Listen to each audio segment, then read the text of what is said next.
Probably 2 million asteroids in our solar system. The reason that Psyche is unique is that it is metal rich. It's believed that it may be a remnant core of an early planetesimal. One of the ingredients that went into making our Earth, and one that we cannot see any other way. And it would be the first metal object that humankind has ever visited. Studying the evolution of a planetary body is a detective story. I think the only thing we know is that it's not going to look like what we think it's going to look like, and it's going to be really interesting, whatever we find. Space is always more amazing than we can imagine with our minds.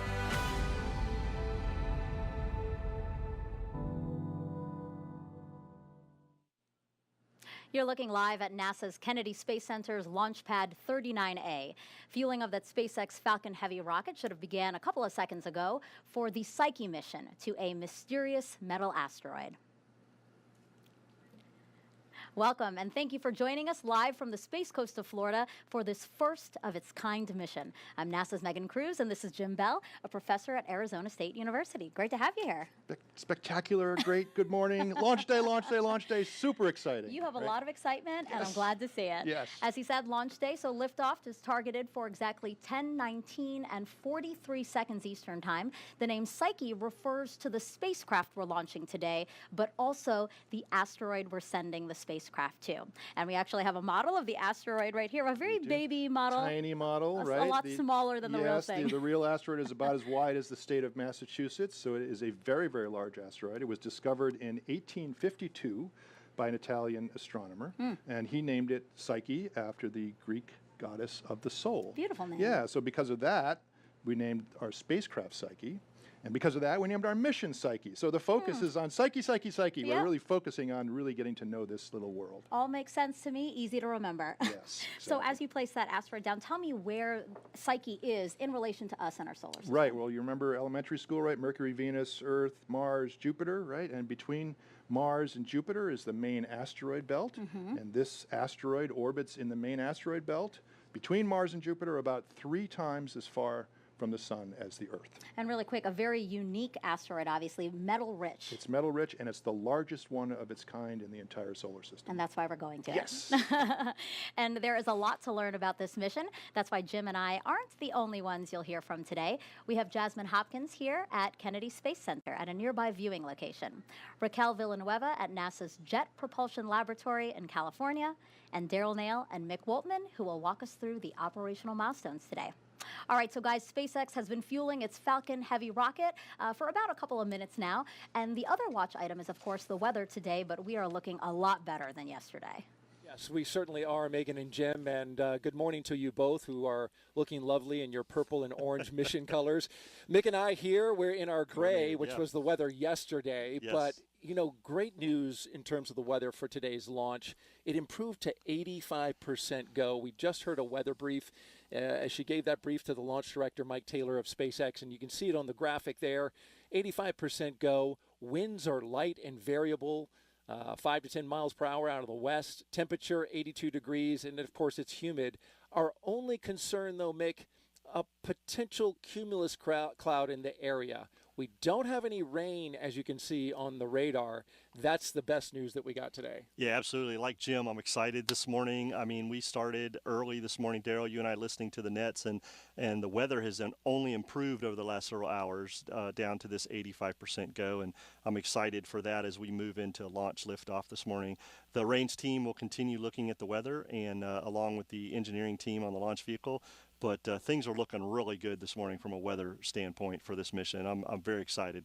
The other major factor for consideration before launch is the range. As you look at a beautiful shot orbiting around the launch pad there at Launch Complex 39A, the Falcon Heavy, the 3 boosters at the bottom, and the spacecraft Psyche encapsulated at the top. That range, as you can get a look around over the Atlantic Ocean, is green, so we're good to go there. Listen now. NY, PY, and center core LOX load has started. That is the call out for LOX load. So now we were flowing RP-1 propellants into the Falcon Heavy boosters, those 3 boosters at the bottom. Now we are flowing LOX, which is more of a delicate operation. Yeah, absolutely. About 5 minutes ago, we started the RP-1 load, which got the fuel going into the boosters, and now we are putting the cryogenic densified LOX in board. Between the 2 propellants, that will provide all the fuel and energy needed to fire the 27 Merlin engines this morning. So the team is loading the first stage, and about 5 minutes from now, we'll start loading second stage. So things are looking really good, and nominal instrumentation on all the load. We are counting down to a T0 at 10:19:43 a.m. Eastern Time, 14:19:43 UTC time. It is an instantaneous window now that we've started LOX. Real quickly, Mick. Yeah, absolutely. We starting this densified LOX, it sets our window for this morning because we've committed to that, because we have to maintain that cold temperature of the densified LOX in the stage. So the team is confident. They've given the go. We've started propellant loading, and we're looking forward to liftoff. All right, our next call out will be for propellant load in the second stage of the rocket. That's coming up in just about 10 minutes. But for now, we'll send it back to Megan and Jim. Wow, what do you think of those live views from the helicopter? Daryl and Mick are awesome too. It's great to We're have awesome these experts. too. We're awesome All right. too. Yeah, it was really great to see those shots, not, of course, of the rocket, but also the weather. 85% go. It's been our biggest concern, right? The spacecraft is ready, the rocket is ready, the team is ready. Let's hold out for the weather. Yeah. It's looking good. Looking good, exactly. Now, you heard that call out over the loops about loading liquid oxygen. You're going to hear call outs like that throughout the broadcast, and we're going to pause for those so that you can follow along with operations. Our broadcast today will take us all the way through the moment we deploy and get the first possible signal from the Psyche spacecraft. Now, Jim, people might be wondering why go to a metal-rich asteroid? Well, we've visited over 60 or more years of NASA and other space agencies. We've visited gas planets and rocky planets and icy moons and comets and rocky asteroids. We've never seen a metallic asteroid. There's a big population of them out there. Psyche is the largest one. Right. So we want to study this class of objects that we've never seen up close in the solar system. And so what do we hope to learn by studying Psyche? So one hypothesis is that Psyche might be the preserved ancient core of a little planet, a planetesimal. And so we can't study the core of the Earth, right? It's too hot, pressure's too high. We can't study the core of the moon or Mars or anything else like that. So here's a chance to study the core of a growing planet from early in the solar system that is exposed to view. At least that's our hypothesis, and we want to test that with our instruments and our amazing spacecraft. Perfect. And actually, speaking of the spacecraft, Psyche isn't the only experiment flying today. Hitching a ride on the Psyche spacecraft is the Deep Space Optical Communications Experiment, or DSOC. So, Jim, this is a completely separate technology demonstration. Yeah, so we're used to radio communications with spacecraft, NASA's Deep Space Network. This will be the first time we'll use optical laser beam communication to try to talk to the spacecraft as it goes farther and farther out into the solar system. And that technology has been demonstrated out to the moon, but not beyond. So we want to use it out at Mars and get much better data rates, much higher quality data. So it's going to be a great test, and Psyche mission's just super happy to be carrying the DSOC. Yeah, a lot of science packed into one mission. Now, Jim is obviously very knowledgeable. That's why we're inviting you to send him your questions about the mission. So just submit them online using hashtag AskNASA, then watch as we answer your questions live. And you can also interact with us by playing Psyche Bingo. Jim is ready to show you the card that you can get. You can get your very own by scanning the QR code we're about to bring up on your screen here. And every time you hear a bingo word on the broadcast, so for example, we have cruise, iron, core, Mars. Whenever you hear one of those words, just mark it on your card. And when you get bingo, you can show off your win on social media by tagging @NASA Solar System. Right. Now, Psyche the asteroid is sometimes called 16 Psyche, and that's because it was the 16th asteroid to ever be discovered. Now, more than 160 years later, scientists will soon study it up close.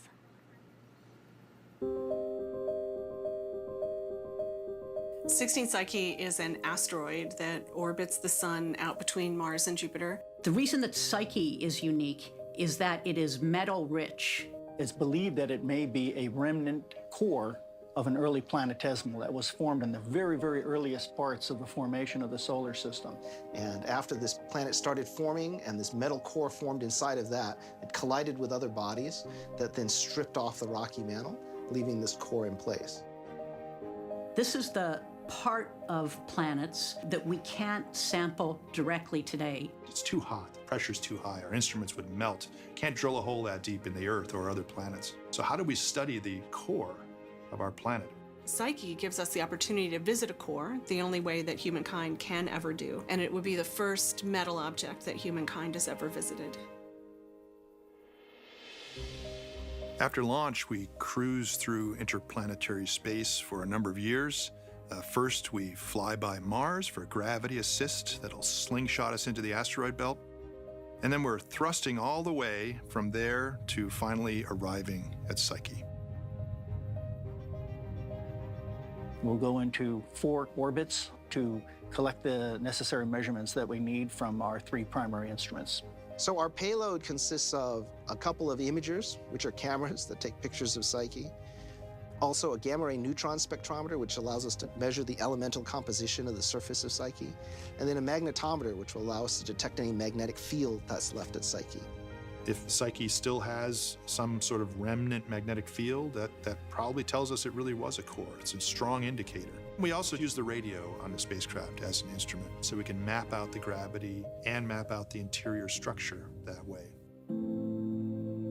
We're using a particular thruster technology, Hall effect thruster technology. They operate 5 times more efficiently than normal rockets, so they use a lot less fuel, and is what allows us to get into orbit around this asteroid. Solar electric propulsion has been around for quite a while, and it has flown before, but we're continuing to push the boundaries. We're going to have big 5-panel fold-out solar panels that will provide the electricity for the thrusters, which use as propellant the noble gas xenon. This will be the first time that Hall effect thrusters have flown in deep space. Studying the evolution of a planetary body is a detective story. There's a magic to when you actually are on the launch pad and you say, we're go for launch. And you feel like singing and dancing, and you feel like throwing up at the same time. Let's go discover things about our solar system that we have no other way to do. I think that it's fundamental to who we are and also who we should be. It's an incredible opportunity to be a part of the team making that happen.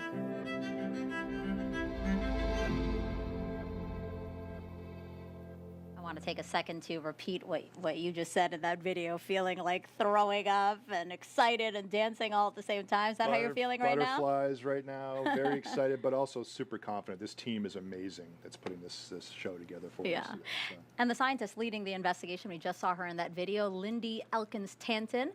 She's a professor at Arizona State University, where you also work, and you are also the Psyche imaging lead. Talk to us about that. Yeah, so we are running the camera investigation on campus at Arizona State. We designed, built, and tested the cameras. It's a collaboration between Arizona State University, our partner Malin Space Science Systems in San Diego, and of course JPL, our colleagues at JPL.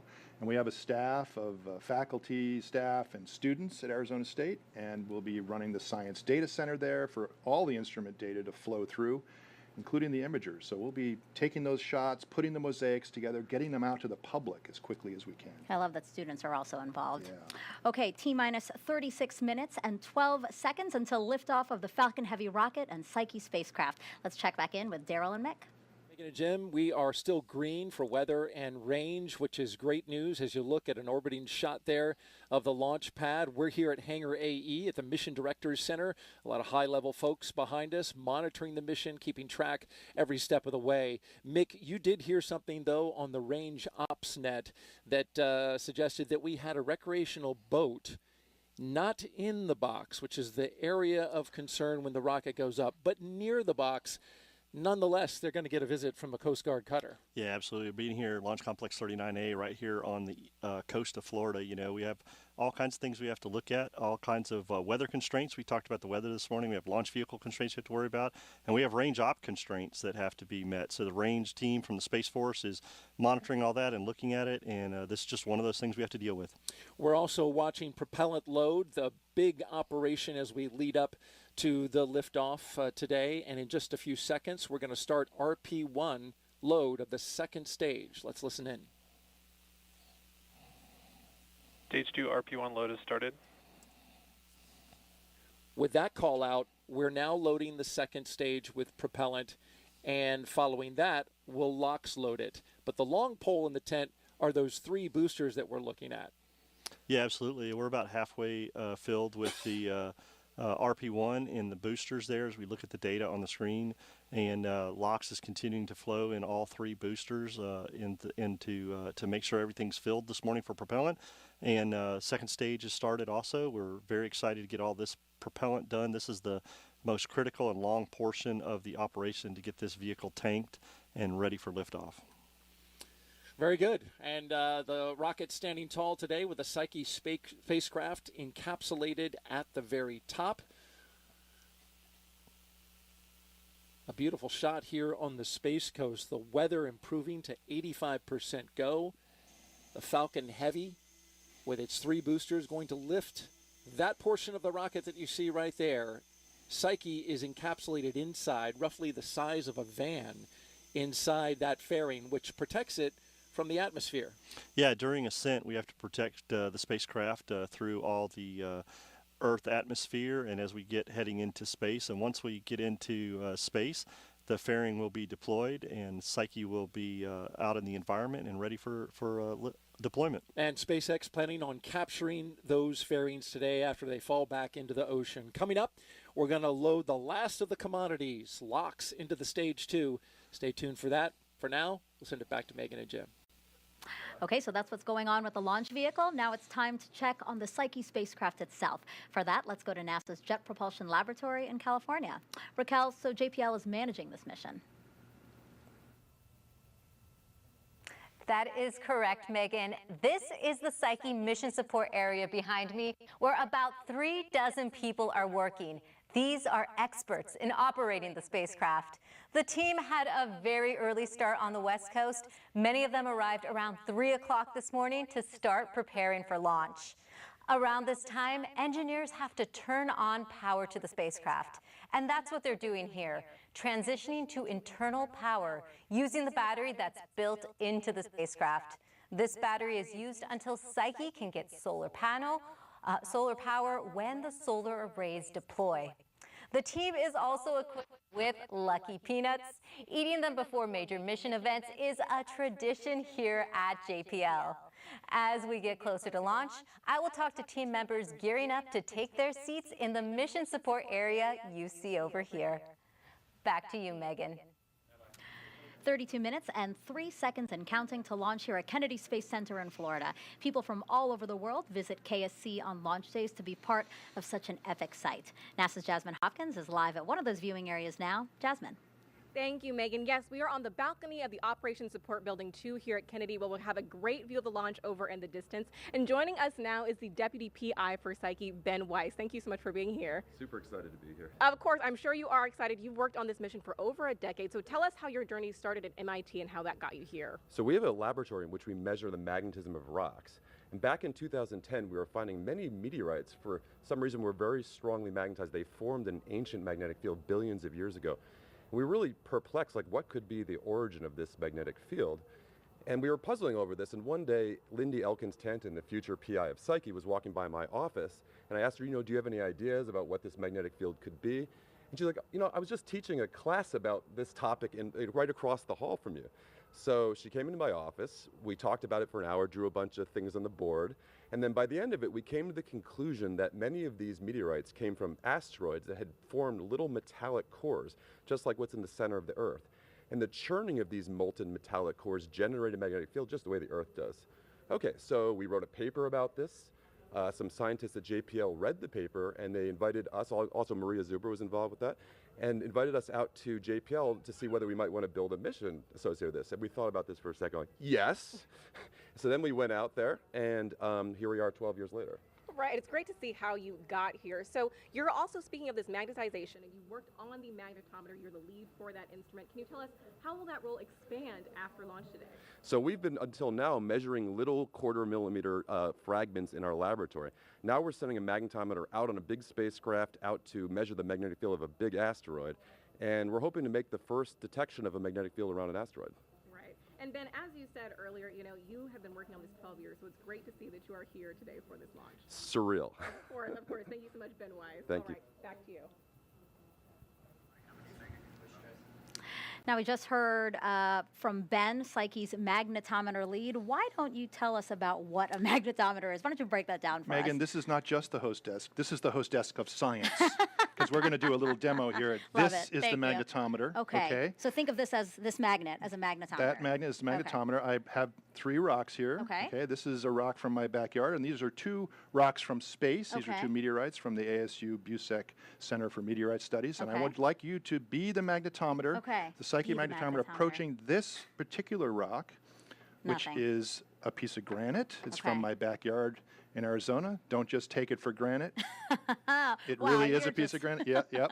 Okay, so not magnetic, right? Not much iron in that one. Now try this one. This is a so-called ordinary chondrite meteorite. It's a little magnetic. It's kind of it's sticking a little bit. Has a little bit of iron and nickel in it. It's kind of like the material you'd find. This would be crustal material, crustal and mantle kind of material. Now try that meteorite. Whoa. Yes, oh my gosh. Right. This is an iron. It's like massively stuck on there. This is an iron meteorite. This is part of the Canyon Diablo meteorite, which created Meteor Crater in northern Arizona.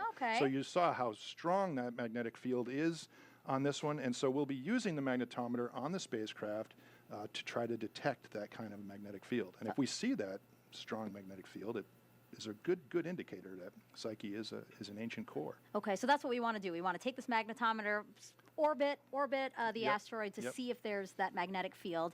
And so if we discover that, yes, this is likely a planetary core, what does that mean for us? Well, what can we learn from that? It gives us an opportunity to study a core of a planet in a way we just can't. We can't go to the Earth's core. We can't study the other planetary cores. But here we can look at this object, which we can get its chemistry, we can look at the kinds of minerals on its surface, its geology, its density, its gravity field, and really understand some details about how cores form and therefore how planets form. How planets form, our planet. Our planet in particular. Okay, exactly, thank you so much for breaking this down. Love the demo.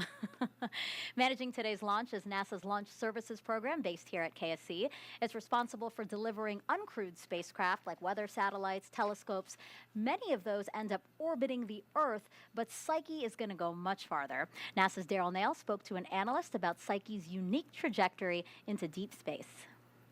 Jermaine Oliver, good to see you again. How you doing? Well, this is your animation here. You're the LSP trajectory analyst. Show us now what is happening here with the second stage and the Psyche spacecraft on board. We have the second stage and the launch vehicle together, and we're going through our first burn. This burn is going to get us to park orbit. During park orbit, we will basically loiter there until the trajectory lines up to get us on an outbound cruise to Psyche. Okay, and so now you're going into that park orbit, and I notice this thing's moving around a little bit. Well, we want to keep the sun about a 90-degree angle, but at the same time, we're doing what we call a barbecue roll, where the spacecraft will just spin to keep the temperature gradient across the spacecraft and the launch vehicle the same. You don't want the sun focusing on one particular area that could potentially damage any instruments or any hardware. So it is continuing on the velocity vector, which we see here very clearly, and that 90 degrees to the sun. This is a long coast phase. Yeah, about 45 minutes or so before we actually get into the injection burn. Is there anything happening during this coast phase? No, we're just pretty much just going through the barbecue roll, tracking the sun, keeping it 90 degrees away. We're approaching now southern Africa and crossing that continent, but then getting ready for that second burn. Right. When we finish crossing over the continent of Africa, then we'll start getting ready to do that injection burn where the vehicle will get into another attitude that will line up with the velocity vector. And is that why we're seeing it start to swing back around? Yes, you're starting to see that swing a little bit slowly right now. Now the sun is on the other side of the Earth and starting to get into a shadow, so we'll actually be in darkness here as we approach the northwestern coast of Australia. Correct. But that's not a concern to us. We still want to maintain the barbecue roll, as you can see. And as you can see right now, we're actually lining up to get to that velocity vector. And once we line up with that, we'll perform that injection burn. All right, we see it now in the dark side of the Earth, starting to point into that velocity vector that you mentioned. And here comes our second burn. Yes. You're about to see the second burn happen right now. It's about 2.5 minutes. This will inject us into the orbit that we will need to get to Psyche. Second engine start, number 2. Your animation has a little vibration there as the engine's giving it the go, and then it cuts off. Yes. And now, after this burn is complete, we will then get ready to go to the separation attitude. So you see the launch vehicle and the spacecraft get into an attitude where when we separate the spacecraft, the launch vehicle can then go into another attitude and perform a burn to get it away from Psyche. I see it swinging back around, and here you've labeled Psyche separation. Yes. This is the moment where the second stage comes off the spacecraft. Yes. At this time, we have separated from Psyche. Psyche is on its way. The launch vehicle is now performing a burn to get itself away from Psyche to include recontact, and Psyche will be on its way shortly. Great. We don't want to run into the second stage with the spacecraft. It's got a job to do. And first, it's going out towards Mars. Yes, it's going to do a Mars flyby to get that gravity assist, to slingshot itself over to the Psyche asteroid. Help save fuel, get out to its destination. That's all a good thing. Yes, sir. Jermaine, thanks for showing us that. Thanks for having me. Your time. And we have space enthusiasts watching today's launch from around the world, and we have some recorded questions that they've sent in, while some are posting them live to social media. So why don't we get to some of those questions now? Let's do it. Don't be nervous. I think you'll get them all. All right. So here's the first one. Hi, I'm Ezra, and I have 2 questions for you. How will you communicate with the spacecraft, and how did you come across Psyche 16? Thank you. Oh, Wow. Great first question. Ezra's awesome. Those are great questions. So we actually communicate with the spacecraft using radio waves. So the spacecraft has a transmitter and a receiver, and it talks to NASA's Deep Space Network radio telescopes, which are around the world, in California, in Spain, in Australia. And these are enormous radio telescopes that can detect even very faint signals because we're going to be very far away. So we send radio signals back and forth from the ground. We send the signals up, giving the spacecraft the commands what to point at and how to thrust. And then the spacecraft sends its data back down, telemetry, the pictures we're going to take, the data from the magnetometer and the other instruments. So it's all through radio. And his second question, how did we come across Psyche 16? Was it was discovered by telescopes back in 1852. Wow. And it was the 16th asteroid that astronomers discovered. Perfect. Can't believe so long ago, right? Yeah. Okay, let's take another question from social. Do we have a certain hypothesis as to what chemical elements or metals are present in the metal asteroid? We do. We have a number of hypotheses because that's what scientists do. We pose hypotheses and then we test them. And one of our favorite hypotheses is that Psyche, the asteroid, is a lot like that metal meteorite that I showed you. It has a lot of iron and nickel and other heavy metal elements, and maybe a little bit of silicate rock on the outside. From impacts into Psyche over time, but we're really going to be especially looking for that iron and nickel to try to make that case that it's a planetary core. Hypothesis now, but you guys are going to soon prove it right Test. or figure out something else, huh? Exactly, exactly. All right, great questions, guys. Keep them coming, again, using hashtag AskNASA. Now, launching Psyche today is part of what NASA is calling Asteroid Autumn. The agency is conducting a lot of science on different kinds of asteroids around our solar system. So let's learn more about that with NASA's Jasmine Hopkins. Thank you, Megan. Joining us now is NASA Administrator Bill Nelson. Thank you for being here. Great day. Yes, it's a great day to launch. So you were just in Houston, NASA's Johnson Space Center, for the unveiling of the OSIRIS-REx sample return mission. So tell us about that. I mean, we are now about to launch Psyche, so why are we conducting these ambitious asteroid missions? Isn't it interesting that asteroids are just fascinating to us because it gives us the clues to the origins not only of our solar system, but also the universe. So we brought back OSIRIS-REx. We revealed it yesterday at the Johnson Space Center, and lo and behold, it has water in clay. And this is just on the outside of the container. We haven't even opened the container yet. It also has carbon. So if you got water and carbon, you got the building blocks of life. Now, this one, Psyche, we're going to a metallic asteroid, which is a core of some kind of celestial body. And as a result, we're going to learn all kind of new things, how these things fly through the solar system and they hit each other and they cause the evolution of what we have today, our solar system. And Administrator Nelson, we're also looking at the longevity of a mission like Psyche. It's going to take us about 6 years to get there. So what are the long-term effects of a mission like this? RP1 load is complete. Well, it's what you have to do to get there. We're using a flyby Mars as a gravity assist, and that just takes longer to get there. But isn't that something? That 6 years down the road, we're finally going to get the revelation of what we're looking for, but we had to start planning it and building it even several years before this. Right, exactly. It's great to see that we are here on this day for launch. Thank you so much for joining us, Administrator Nelson. Jim and Megan, back to you. And we just heard that call out for stage 1 RP loading. Okay, we're coming up on another major fueling milestone now. Let's check back in with Daryl and Mick. That's right, Megan. Stage 1 RP load complete, and so that completes the stage 2. Rather, Stage 2 complete.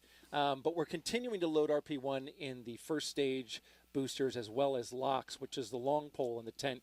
And as we look at this view from our Kennedy Flight Operations team and their Airbus H-135 helicopters, which are out there for security purposes, and they have a camera on board, thankfully for us, you can see the LOX clouds surrounding the rocket, which it's quite a humid day here in Florida today, Mick, so it really stands out dramatically.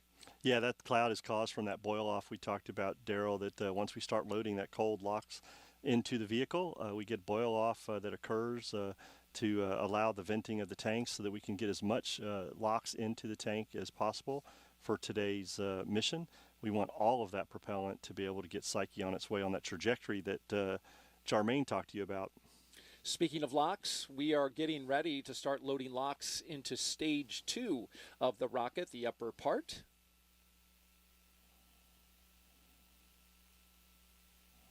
And you can see that Stage 2 LOX load has started. And there's the call out. You can see that the strong back has been chilled as well. Now LOX is flowing up to the second stage of the rocket.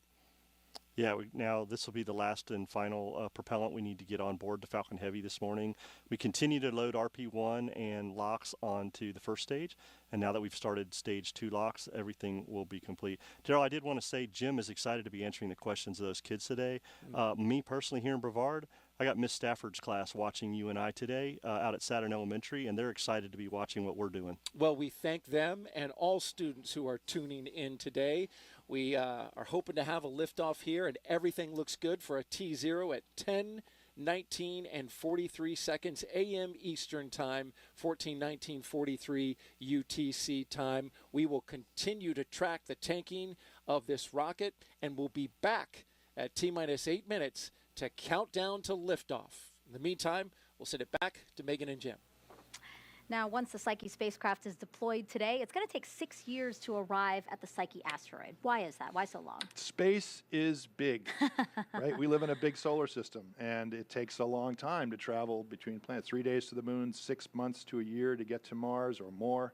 And so we are going on this looping trajectory from the Earth all the way out to Mars. We have to pass by Mars and get a little gravity boost from Mars. But then from there, we need to keep going out into the main asteroid belt, not all the way to Jupiter, but to about 3 times as far that the Earth is from the sun. And so it is just a long voyage, and it takes a long time to get there. Yeah, and when the spacecraft gets there, it's going to observe the asteroid from different orbits, right? Yes, so we will, this is a model of Psyche. We don't know that the asteroid really looks like this. We don't know it's exactly this size. We don't know its mass to great accuracy, right? So we're going to very cautiously approach it and get captured in its gravity in a very high orbit that's something like 33 hours long, and really start to characterize it, get to know the place. Hey, look, we're here. Let's get to know the place, right? And then over time, we'll slowly lower that orbit, and eventually we'll be down in an orbit that takes only about 4 hours to go around the asteroid, and that's when we'll get our highest resolution data and all that chemistry data that we're talking about, and we'll be mapping the magnetic field and the gravity field the whole time. So yeah, that's why it's going to take us a couple of years, 26 months, to do that primary mission. Yeah, a long journey for a lot of science. Yeah. Now let's get to another update from Raquel, who's live with JPL in California. Thanks, Megan. I am in the Space Flight Operations Facility here at JPL, which operates the Deep Space Network. It consists of 3 complexes with large radio dishes that let us communicate with spacecraft that go beyond the moon. Now, these 3 complexes are strategically located in California, Spain, and Australia. They provide two-way communication and also help us track and navigate the spacecraft so we can keep them on course. And right now, the Deep Space Network is supporting over 40 missions. The Psyche spacecraft is expected to first communicate with the radio antennas in Canberra, Australia. Then data will come here to JPL. The operations team will use it to track Psyche, monitor its health, and send commands as it travels to the metal-rich asteroid. Megan, back to you. Now, riding along with Psyche is NASA's first demonstration of deep space laser communications. Let's bring back NASA's Jasmine Hopkins to learn more. Thank you, Megan. Yes, joining me now is Jason Mitchell and Trudy Cordes to talk to us more about the deep space optical communications, also known as DSOC. So, Jason, how exactly do these laser communications work? Well, Jasmine, so just like on Earth, where space users are voracious for data, and so most of that data on Earth is routed through fiber optic cables with lasers, as everybody knows. We do the same thing for space users in this concept for things like DSOC, except can't tether a spacecraft to a fiber, so you have to do a free space link. And with that, there's at least 3 challenges. There's pointing becomes a challenge. You have to point very precisely. Plus, the Earth distorts optical light, right? And so you think about a hot road or the horizon of a hot road on a hot day, right? Like today, and you see that shimmer. And then 3, the signal is so faint, you literally have to count photons. So we have to have these super cooled nanowire detectors that are cooled to just about 1 degree Celsius above absolute zero. But you put that together and we get a capability to deliver data 10 to 100 times faster. Right, so what we're doing is pretty complex. And Trudy, your directorate focuses on future technology. So how can we use DSOC in the future? Right, Jasmine. So as Jason said, 10 to 100 times more data we're getting back. So it's very enhancing. For our friends in science, more data means more discoveries. And then certainly with all the work the agency is doing around Moon to Mars objectives, DSOC now gets into the to Mars part of that. So humans to Mars, a very realistic type of system we could use for reliable infrastructure such as advanced communication systems is absolutely enabling and going to make humans to Mars and exploration a possibility. Exactly. I'm glad you mentioned to Mars. Jason, you are understanding DSOC on a deep level, and actually there will be something called O2O on Orion for Artemis 2. So how are they working in tandem? So thank you. So the optical to Orion will be another optical demonstration on that vehicle, and it will. So they're different missions, so they're different implementations, but they do share a lot of common hardware, and they will use the same high-efficiency photon algorithms, right? Remember that photon-starved channel, got to count those photons. And that's how we'll accomplish that in injection or infusion into human spaceflight. Right. And Jasmine, just to add on, so Jason and I had the unique opportunity to go over and see O2O installed on the Artemis 2 service module yesterday. It looks absolutely beautiful. We're excited about that. We're very grateful to our friends in exploration for flying that for us to get this to an operational capability. And Jason knows what we like to say in space tech all the time. What do we say, Jason? Technology drives exploration. Bingo, exactly what Jason said. Awesome. Great things to look forward to in the future. Jason, Trudy, thank you so much. Thanks, Megan, back to you.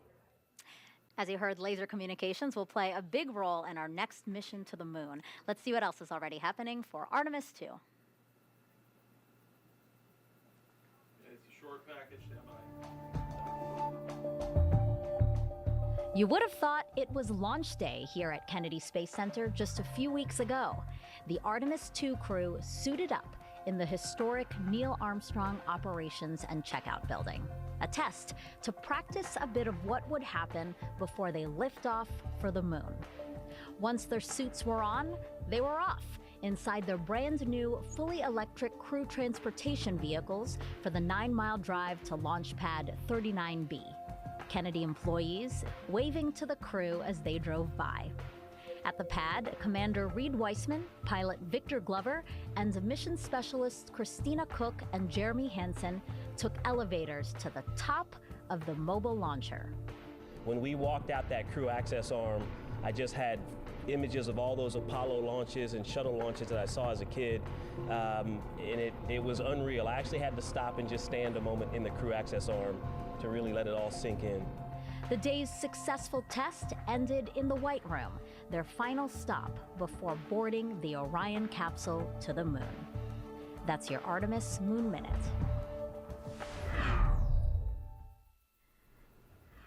If you're just joining us, welcome to live coverage of Psyche. Liftoff aboard a SpaceX Falcon Heavy rocket is now just 10 minutes, 13 seconds away.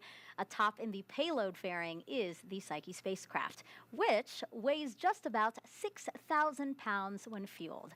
That's about as heavy as a large SUV.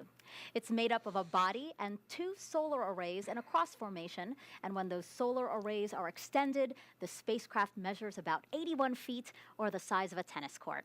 It will be propelled by solar electric propulsion and will travel about 2.2 billion miles to study the metal-rich asteroid, also named Psyche. Now, Jim, you are one of the scientists behind this mission, a mission more than 10 years in the making. How are you feeling now with 9 minutes and 30 seconds to go before launch? Oh, my goodness. I have butterflies the size of pterodactyls in my stomach right now.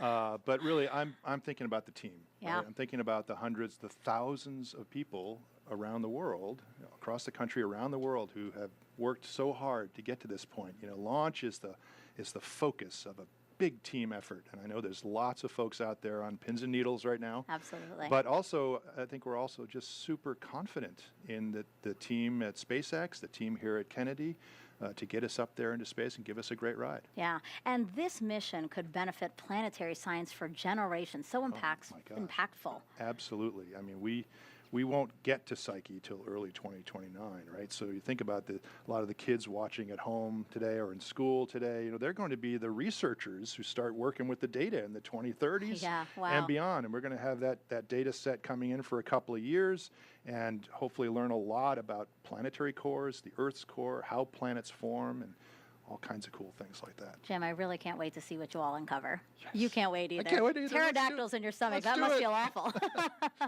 And now taking us through the rest of the launch countdown are Daryl and Mick. Thank you, Jim and Megan. Appreciate all the knowledge we are getting about the Psyche Center mission core today. RP1 load is complete. And there we just heard a call out that the RP1 load is complete, and that's great news. We're continuing to watch as this vehicle is tanked with propellants, 2.8 million pounds of propellants, both liquid oxygen and refined kerosene, called RP1.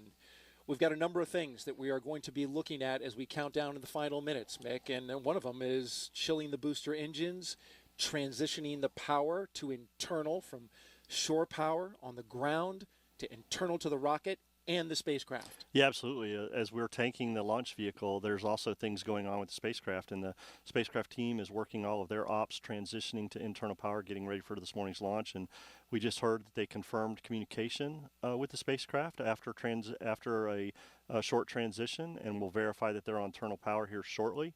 But things continue to look nominal for this morning's launch attempt. And we're hearing, as we go along, updates about when each booster's RP1 is complete. And we will also hear when their LOX is complete. We're getting now down to the final filling of the boosters. Engine chill has started. Another key milestone is to pre-chill those engines. And that's critical when you're flowing super chilled liquid oxygen into them. Yeah, we want to make sure all 27 engines are chilled to the right temperature, making sure once we get the chilled down RP1 and the densified liquid oxygen in there that things continue to work nominal from that aspect. So the team will continue to top off the LOX tanks and get ready for moving into terminal count.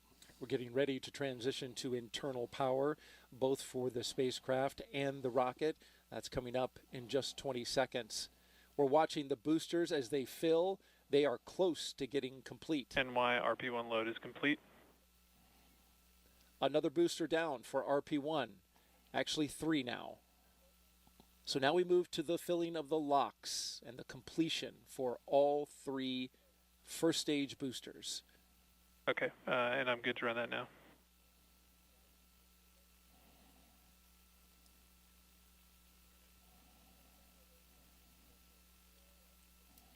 Listening in for the switch to internal power.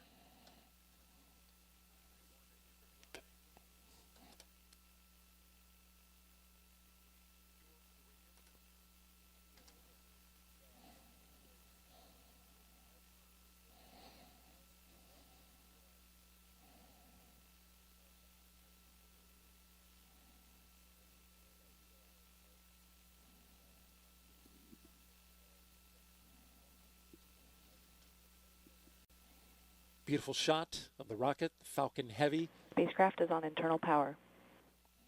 There's the confirmation. The spacecraft is now on internal power. The Psyche spacecraft that you see there encapsulated between those 2 fairing halves. Vehicle tanks are pressing for strong back retract. So there we heard the team is pressing the strong back to get ready to retract the transporter erector, or strong back as you refer to it, away from the vehicle just prior to launch. We saw a shot there at the fairing, and that structure will move here in about 10 seconds as they retract that. Things are continuing to move pretty quickly here, Daryl, as the team preps for a T0.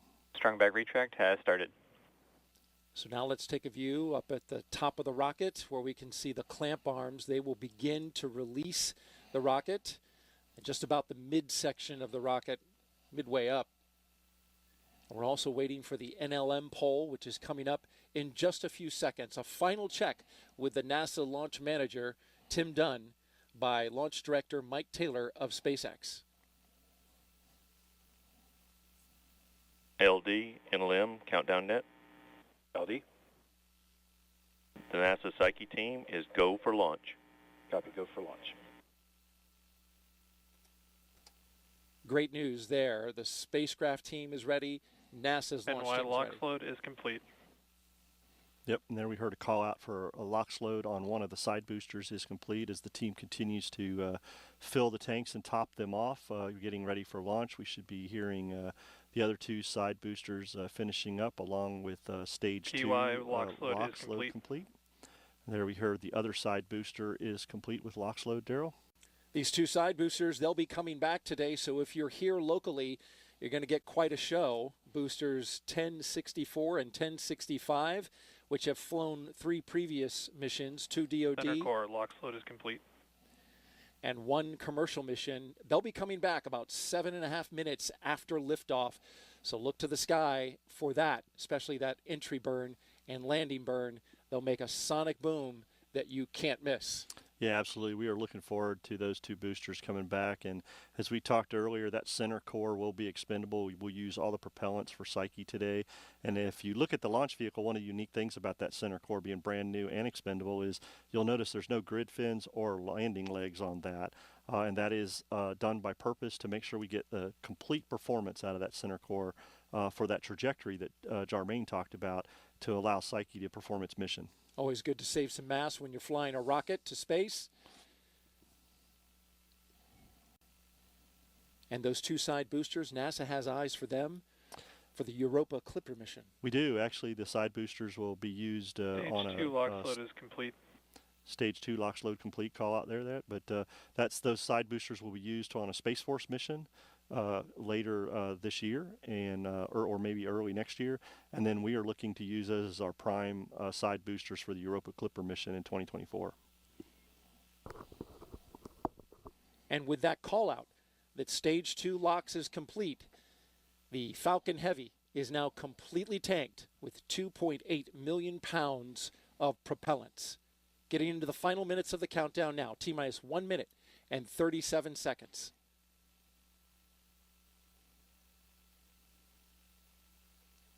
Gas launch closeouts. So you heard there the ground gas closeouts, and see that burst of LOX coming off the side of the rocket there? That is emptying out the LOX line in the transporter erector or strongback.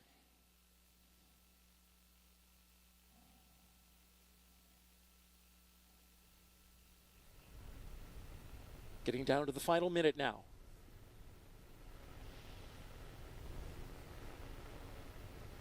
Falcon Heavy is in startup.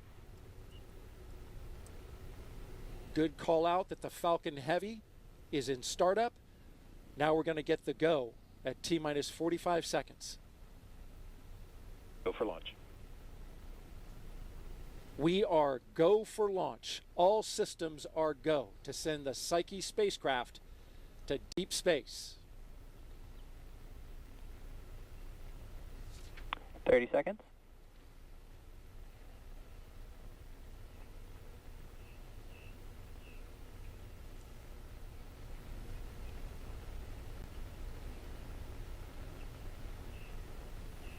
$15 seconds.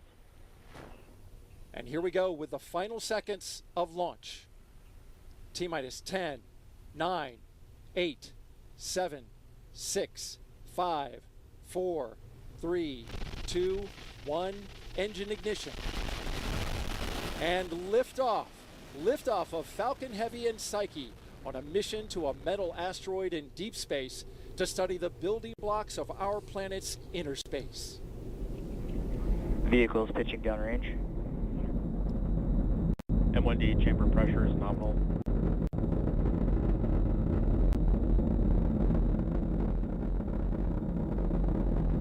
View there from the onboard camera on the booster. Beautiful shot there as it goes through the clouds.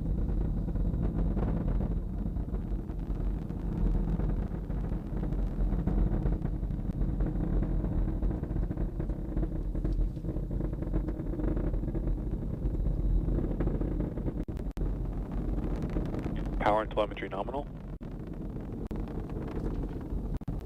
Here we hear Gerald, the power telemetry are nominal. We're also looking at the data for all 27 engines. Falcon is supersonic.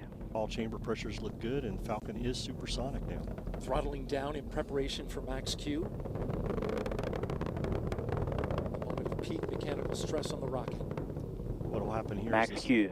The side boosters will be at full power, and the center core will be at a reduced power to go through max Q to reduce the pressures on the structure of the launch vehicle. Coming up in 30 seconds.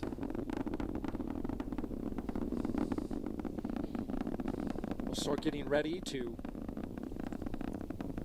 have those boosters cut off.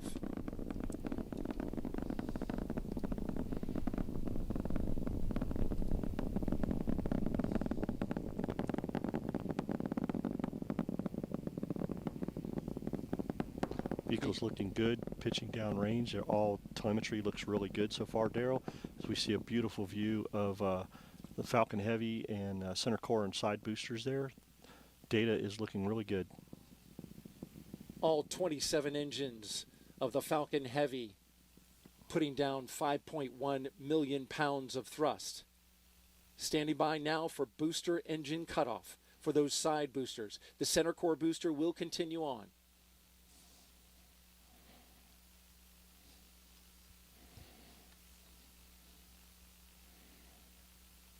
Booster engine cut off. Side booster separation confirmed.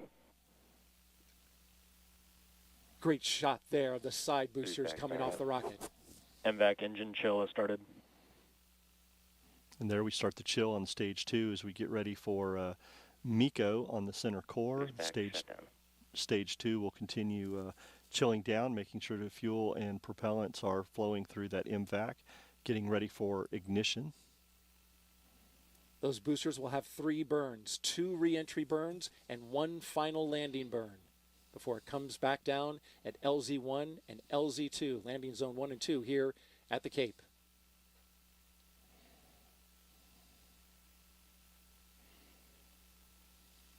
Next up is main engine cutoff of that center booster.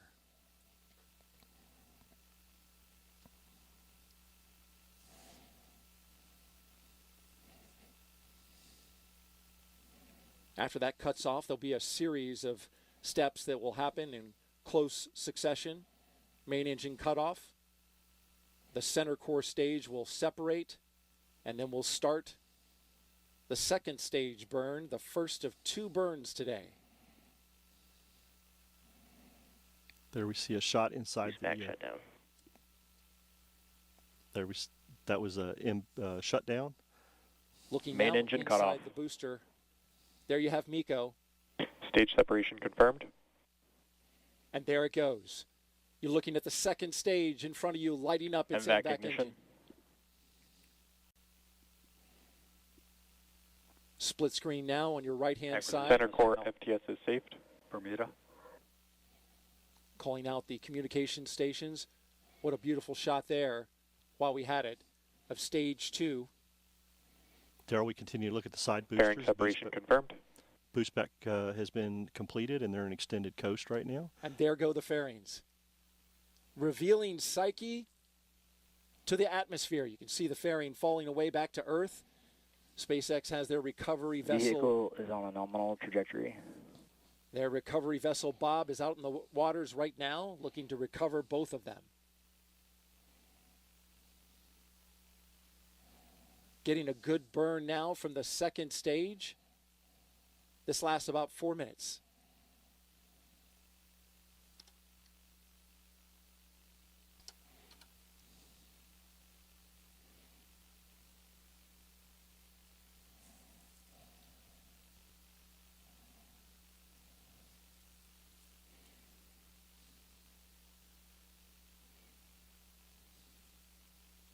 We are going out over the Atlantic Ocean, heading south towards southern Africa.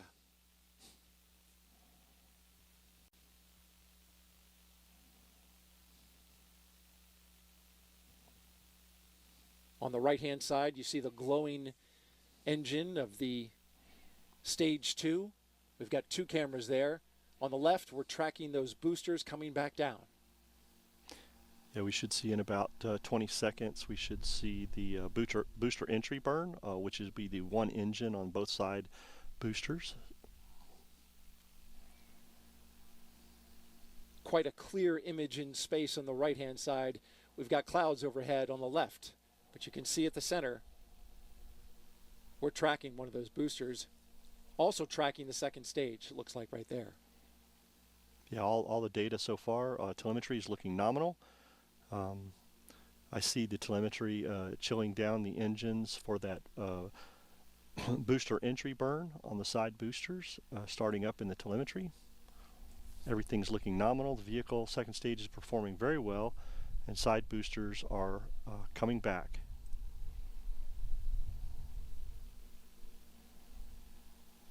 Boosters entry burn startup. And there we just heard booster entry burn startup is happening. And seeing the entry burn getting ready to go on the side boosters. Boosters entry burn shutdown. And there we saw the booster entry burn on 1 and shutdown. And there we see booster entry burn on the second side booster and shutdown. Next burn is the final landing burn. And for TYNY FTS is saved. And for folks who are in the area, you end up hearing that loud sonic boom, that thunderclap, just about the time they make landing. Stage 2 is on a nominal trajectory.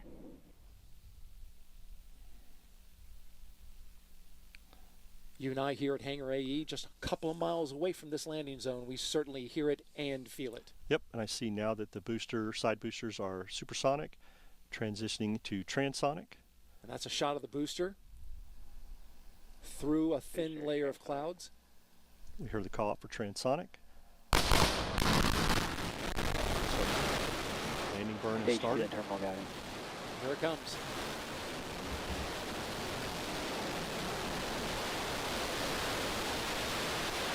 I don't know, Daryl, but that sonic boom was great for us. I'm sure Jim is excited over there. There's the second one. I'm sure the host desk over there is feeling that really well. Literally, our monitors were shaking as both those boosters broke the sound barrier.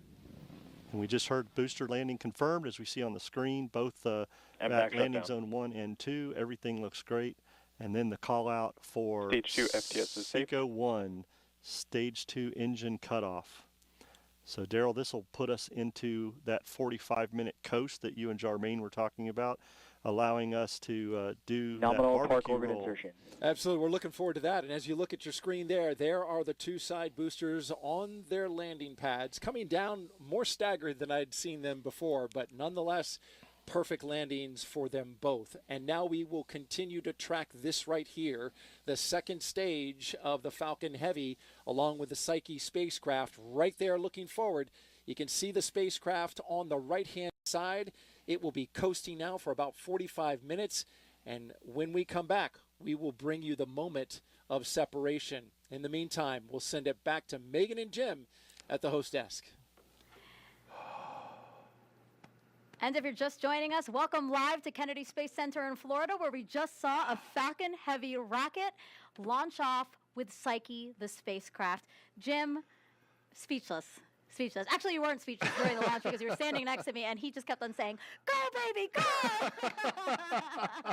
Oh, it was so powerful, so incredible. Just, the light, the sound, you felt it in your bones, just shaking us as this thing goes up. I saw the range of emotions. Like, you were super excited, and then you got quiet. You got really quiet. Well, there's a lot riding on this for the whole team, right? For all the hundreds and thousands of people that have been involved with this. And it's just, what a great ride so far. Yeah. How did you feel also hearing and feeling those sonic booms? I was kind of worried because we saw it in the video, and we were like, are we going to feel it here? And all of a sudden, boom, boom. Yeah. That was very exciting, very exciting. So, and it's just great job landing those boosters, because we want to reuse them for Clipper next year. Yeah.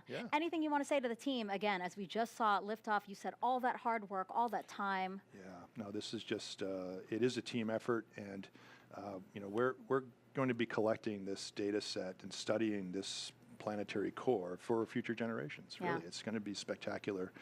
Data, images, chemical data, magnet field data, gravity data, and really, we can't study the Earth's core any other way. So here's maybe how cores grow and what's happening inside our own planet.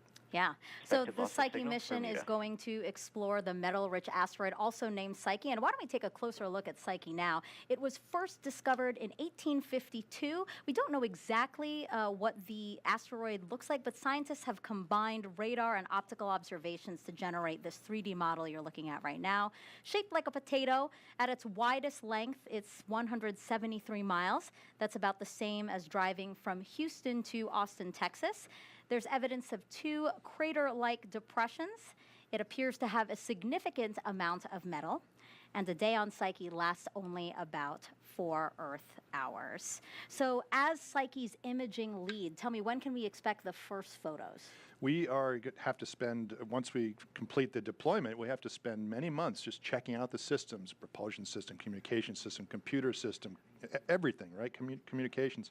And part of that is checking out the instruments. So I think the magnetometer might get checked out first, because they're trying to detect some of Earth's magnetic field before we get too far away. And then in the weeks after that, we'll be testing out the imagers, taking pictures of stars, calibrating the cameras, getting the geometric correction just right, and getting ready for our eventual flyby of Mars, where we'll get lots of more great pictures as we pass by Mars. And then, of course, we'll start seeing Psyche as we get close to the end of this decade in late 28, early 29. It'll go from that point of light that we can see in telescopes to its own little world. Yeah, the fact that right now it's so far away, again, orbiting the Earth between Mars and Jupiter, 3 times farther from the sun than Earth is, to be able to study it now up close, that's amazing. It's very exciting, right? Yeah. And the fact that we're going so far out to learn more about our home planet, I think that's so fascinating. It is, and I love the fact that, this is something we're going to share with the whole world, right? It's a point of light in the sky right now, but we're going to see it become a world as it gets bigger and bigger in the windshield as we get closer. Perfect. Now, NASA's Jet Propulsion Laboratory in California is managing this mission. I also hear you're managing a very excited crowd right there.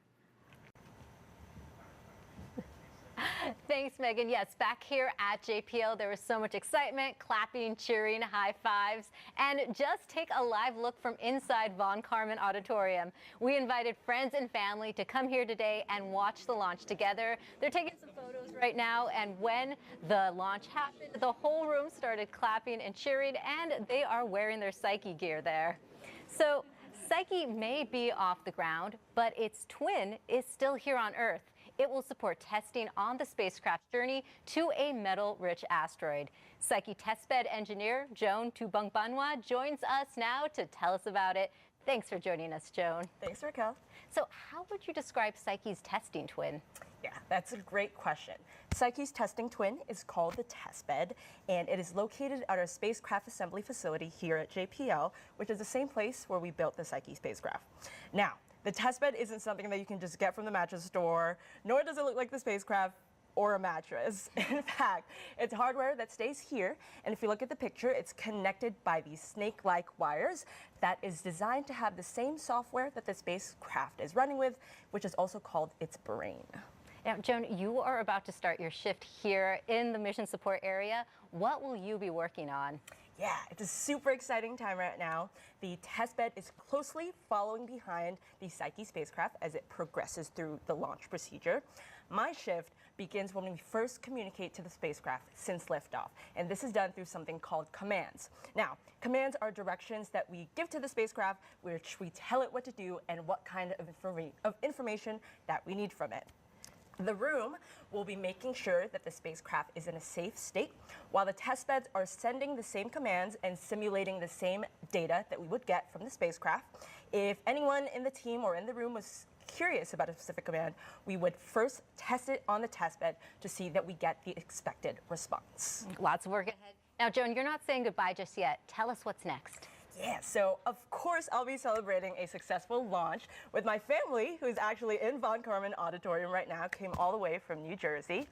October is also a special month because it is Filipino American History Month, and I was born in the Philippines, and so we'll be putting on an event that highlights both Psyche and our Filipino American team members.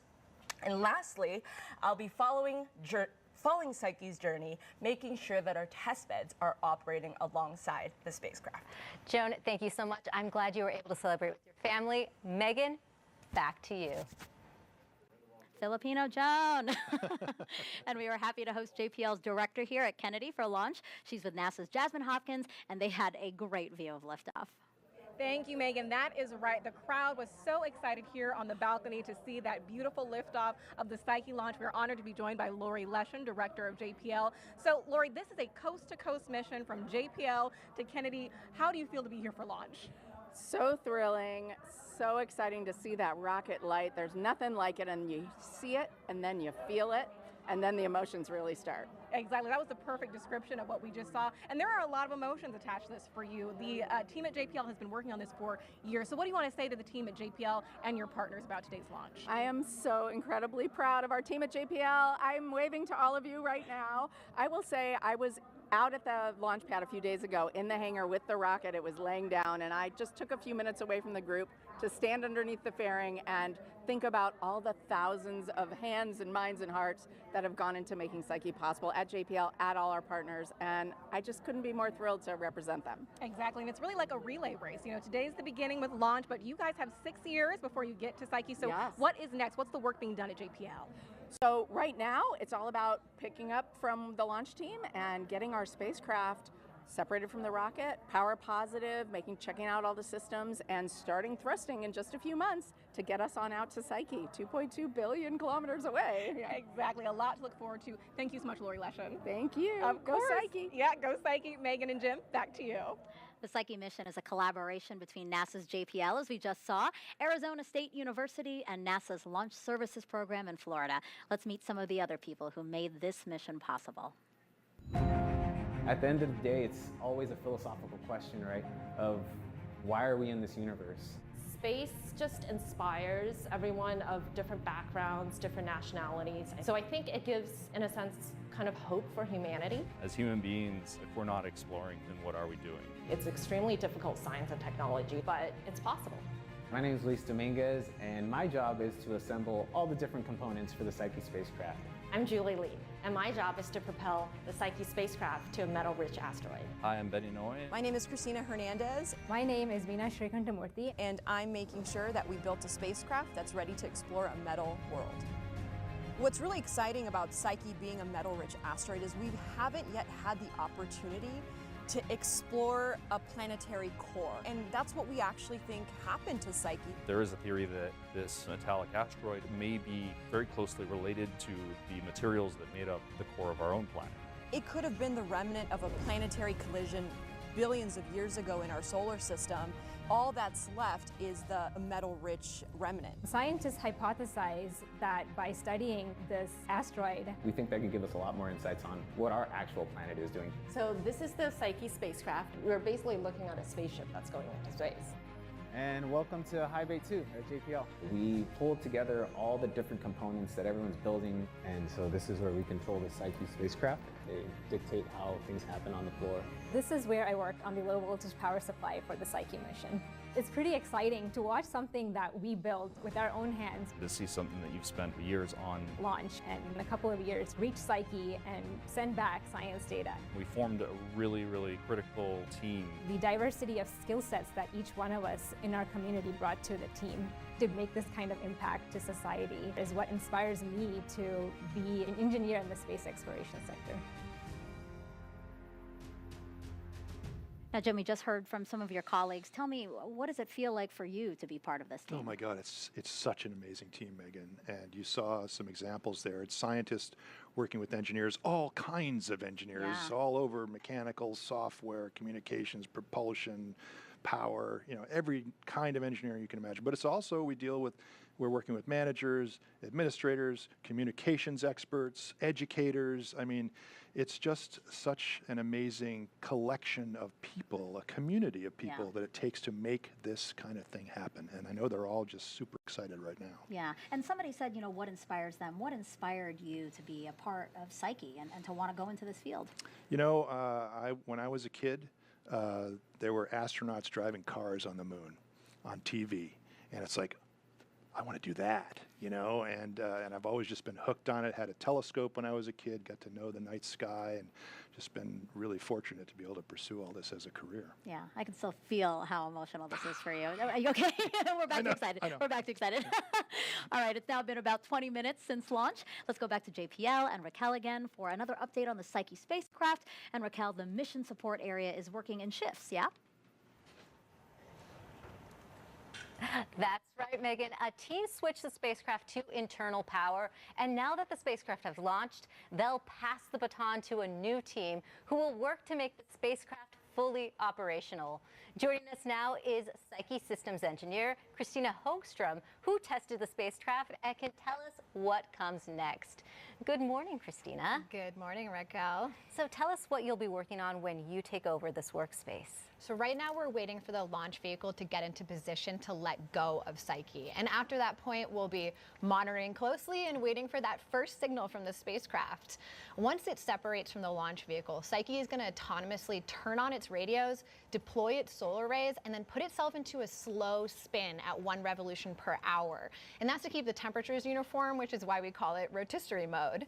Once it's in that spin, the antenna that's beaming the signal to Earth is going to be rotating in and out of our view. And so it could be anywhere from a couple minutes to a couple hours before we hear from the spacecraft. But as soon as we do, we'll look at the data, we'll make sure that it's still healthy, and then we'll start talking back to it. We'll command it to stop that spin, keep the antenna pointed at us, and then we will work to get it into its fully operational mode.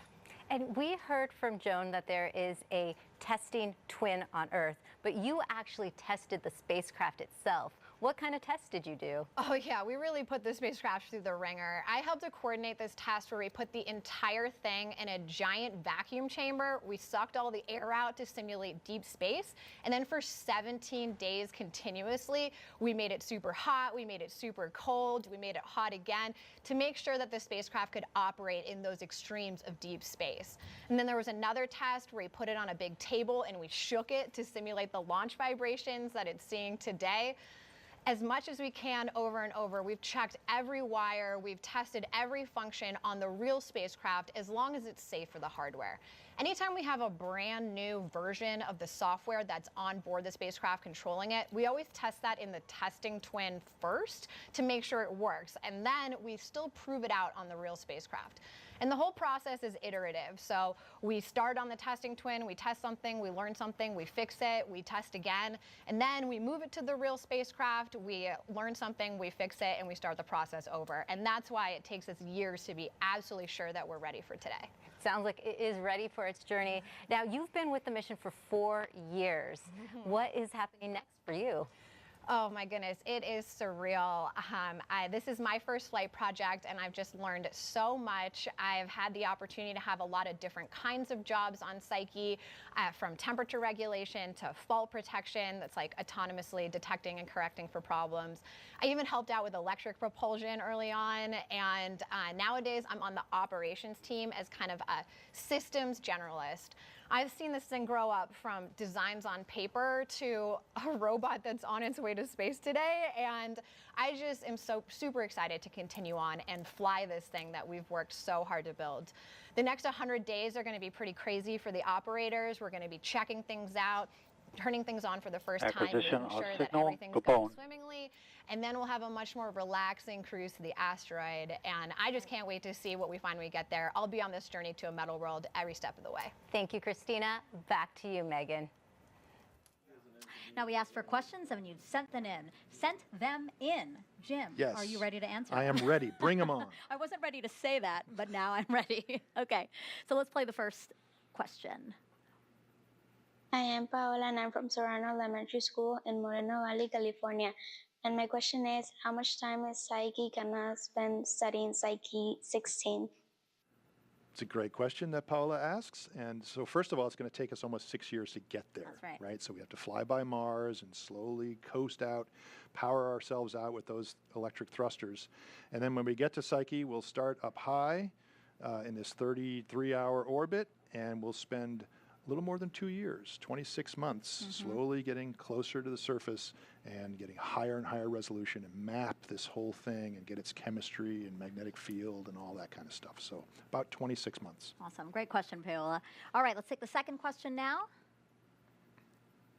How can an asteroid have enough mass and density to support a molten metallic core? That is an outstanding question. And the answer, we think, is that this asteroid was part of something much bigger, right? And so it had more gravity. And with that gravity comes internal heat, pressure, internal heat, and it's got radioactive elements inside of it as it was forming. And so it's really hot on the inside and it can get molten. And we think that the part we're seeing now is just what's left over after maybe a big impact, a grazing impact, knocked off the mantle and crust. We're going to test that hypothesis with the Psyche mission. Okay, let's squeeze in one more question. This is Andy Zhang on H. How long did it take to research and develop this mission and the Psyche spacecraft? Well, it's the better part of 10 years. Yeah, we saw earlier in the show that, it all started with some scribbles on a whiteboard and, folks thinking ideas about how can we learn about planetary cores, how can we figure out how planets form. We can't study the Earth's core. Hey, let's go visit a metallic asteroid that might be the remnants of a core. And so that idea from sort of 10-ish years ago became a proposal, a pitch to NASA in a competition that we won. To mount a Discovery class mission, and the spacecraft started getting built. We got selected in 2017, and then probably about 2018 or 19, we started building and testing the spacecraft. And here we are in 23, and it's off the ground. And you know what? I just realized I never said congratulations to you. Thank you. The whole team. It's really, like I said, everybody's just ecstatic right now. Yeah. Okay, great questions, guys. Keep them coming using #AskNASA. But right now, I need you all to take out your phones or get ready to take a screen grab if you're watching us on your phone. We're going to pull up another QR code for you, and this one will take you to NASA's Eyes on the Solar System page. This is really cool. You can track the Psyche asteroid's current location along with other asteroids and comets in our solar system. And once the Psyche spacecraft is communicating back with us on Earth, then you can also track its location too. Now, the Psyche spacecraft will gather new data that will be studied by researchers around the world, including the curator in charge of the U.S. National Meteorite Collection at the Smithsonian Museum of Natural History. Take a look. When I was a little kid, I thought I wanted to be an astronomer. And I took a geology class, and there was just something about having a rock in your hand, something you could hold and feel. I thought, you know, we have rocks from outer space. Maybe I'll study those. I study meteorites. I love meteorites. It's like an addiction for me because I love exploring the solar system through understanding these rocks and the places they come from.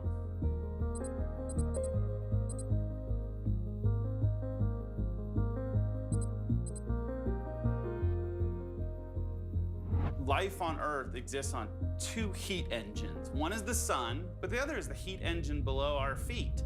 That drives the movement of the plates. It drove the differentiation of the planet. We've known for 2 centuries that our core was made of metal, but we haven't been able to explore it. We can't drill a hole that deep. We can't explore with any kind of submersible in the oceans. What we've been looking for years is a metallic asteroid, something that's very dense. Psyche is an asteroid 200 kilometers across, thought to be metal rich. Psyche is our way to explore our own planet. We have meteorites fall to Earth. Some of them are little tiny pieces. Some of them are the size of cars. But compared to Psyche, they're just tiny little specks of dust.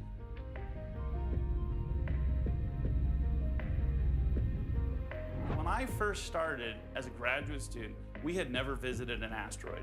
Not any of them. Asteroids were points of light in the sky, and now they're real geologic places. They're places we can visit.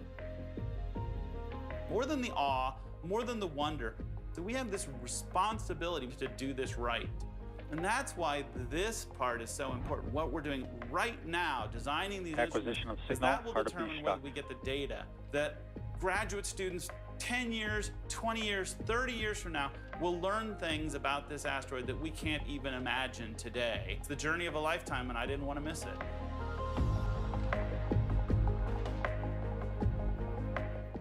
Now, NASA has dubbed this fall Asteroid Autumn for all the fascinating things we have going on with asteroids around our solar system. For more on that, let's bring back NASA's Jasmine Hopkins.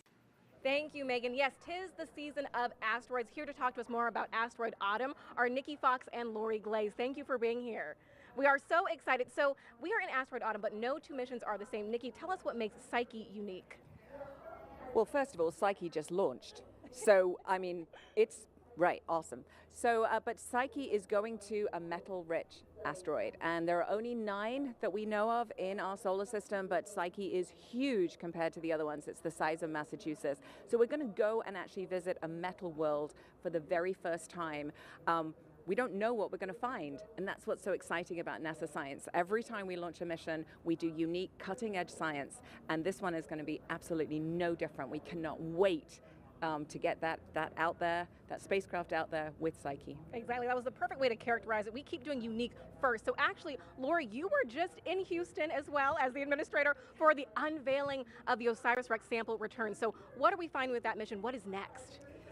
That is an amazing mission, and as you said, I was just in Houston 2 days ago on Wednesday. It was absolutely spectacular to be there and share with the entire world kind of our first look at what that sample is.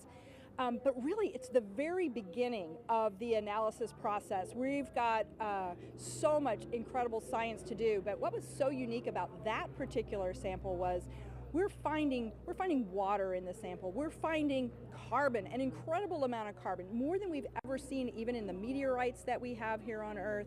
So there's just so much new discovery to come. Keep tuned on OSIRIS-REx over the next several months, and I'm sure there'll be a lot more great new data. Exactly, and we're actually not at the end of Asteroid Autumn yet. The Lucy mission is about to have a close flyby, its first asteroid encounter since launching in 2021. What are we looking to find from that?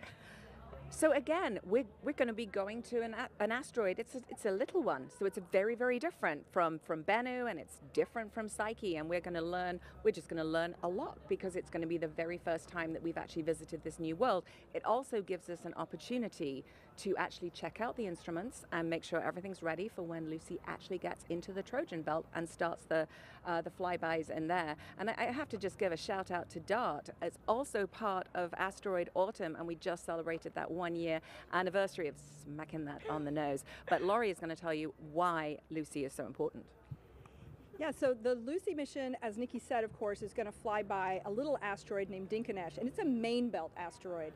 But the real goal of Lucy is, at the end of this decade, is to explore several what we call Trojan asteroids.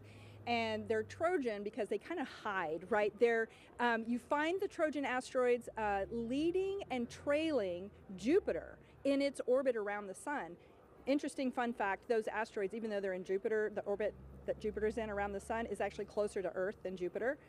But those asteroids are incredibly important for telling us about the early part of the solar system, where the giant planets were and if they migrated or moved over time. Those asteroids were picked up and held in that gravity field over time. And so the different asteroids we're going to visit will tell us about that history. Exactly. A lot of great things going on with asteroids right now. Nikki, Lori, thank you so much for being here. Go Psyche.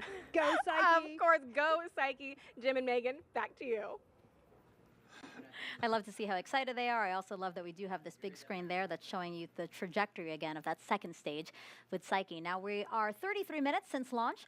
Once this Psyche spacecraft is on its own, the spacecraft will use solar electric propulsion to move through space. Now that's a super efficient system being used for the first time beyond the moon. First, Psyche's solar arrays will convert sunlight into electricity. That electricity will power the spacecraft's 4 Hall thrusters. Those thrusters will use electromagnetic fields to turn Psyche's propellant xenon into thrust, and that thrust will gently propel it through deep space while emitting that cool blue glow you just saw there on your screen. Now, Jim, when we're talking about gently, it is very gentle. Can you tell us about that? It is very gentle. How gentle is it? It's so gentle. Hold out your hand. Okay. I have 3 quarters here. All right. It has about the same amount of force as those quarters. Feels like nothing. Nothing. Absolutely it's like nothing. a bag of feathers, Yeah. right? I mean, it's very, very gentle. So tiny but mighty, right? Because you exert that force over time, just continuously. So instead of just like one big main engine burn, it's just a slow, gentle process with that beautiful blue glow. Yeah. And that accelerates us out to like 125,000 miles an hour on our journey out into the solar system. And that's essentially because even though it's nothing, if there's no atmospheric drag to push it back, it just keeps accelerating. Exactly. Interesting. Wow. Now, Maxar Technologies supplied Psyche's 4 Hall thrusters. You can see them there. Engineers estimate that if this mission used traditional chemical thrusters, it would have burned through about 15 times as much propellant. Now, Psyche is carrying 3 science experiments on board. Check out how they'll discover the asteroid's composition without even landing on it. Psyche is a unique object in the solar system. To us, Psyche is this really unusual body giving off really unusual gamma-ray neutron signatures. Technically, it's an M-class asteroid out between Mars and Jupiter.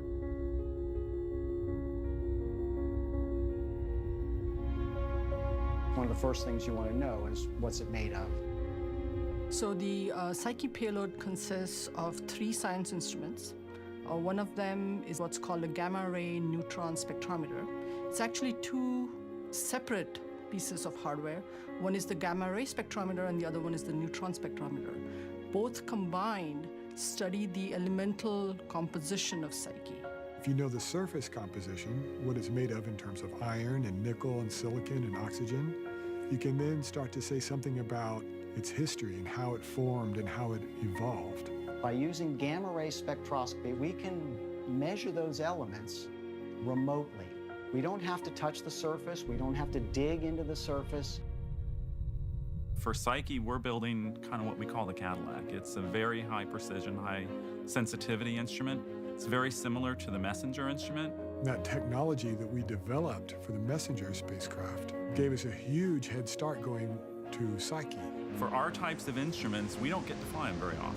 So when we actually get selected for something, that's a big deal for us, where we can, take what we learned from the prior missions and implement it now and make an even better instrument.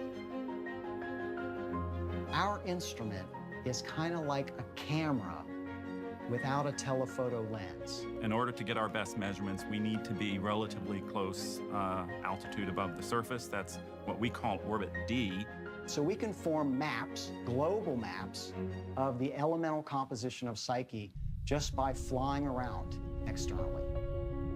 You have galactic cosmic rays. That's a fancy word for very fast protons. They come in, they smack a planetary surface, they bust apart the atoms in that surface, all the neutrons rattle around, and as they rattle around, they end up producing gamma rays and neutrons that come out. And the gamma rays have energies, and they're like a fingerprint. So if you get the fingerprint of different energies, it says, is iron there, is nickel there, is silicon, and then how many of those gamma rays tells you how much of that element is there. The first thing it takes to do a mission like this is a tremendous amount of institutional knowledge of all the different aspects, not just how do you build something, how do you aim something, how do you guide something, how do you get data from something, those technical aspects. I feel like it's super important to have a team that you can trust, because you can guarantee that at some point something's going to go wrong, probably many things over the many years of a project. So already it's happened that in my process of learning about the science, I've made small changes to the design to help optimize and help meet the science goals. We're kind of the last instrument to get its measurements. And so there is a sense where you're on pins and needles until you get that data back, and then there's a big relief, there's big excitement, and then you get to work and trying to say, what does all this mean? So we'll deliver some excellent science at the end.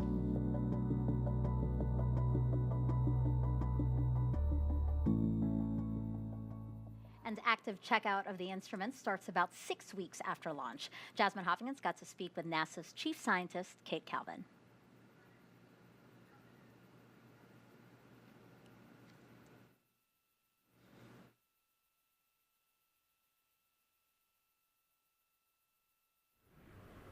Welcome, Kate. Thank you so much for joining us today. So Psyche is going to take us to a metal world for the first time. What scientific discoveries are we looking forward to? Well, the Psyche asteroid could be the metallic interior of the remains of a small planet. So this will give us an opportunity to understand how planets like Earth formed. So 4.5 billion years ago, all the planets on our solar system formed from the same cloud of gas and dust. And Earth has a metallic interior, but we can't bore down deep enough to see it directly. And so by visiting Psyche, we have this window to understand the processes that led to creation of planets like ours. And it's going to take us a while to get to Psyche, about 6 years. So what are the long-term benefits of a mission like Psyche? Well, from a science perspective, scientists are hoping that it'll help us better understand planetary formation, including the formation of planets like ours. But Psyche also has a technology demonstration along with it.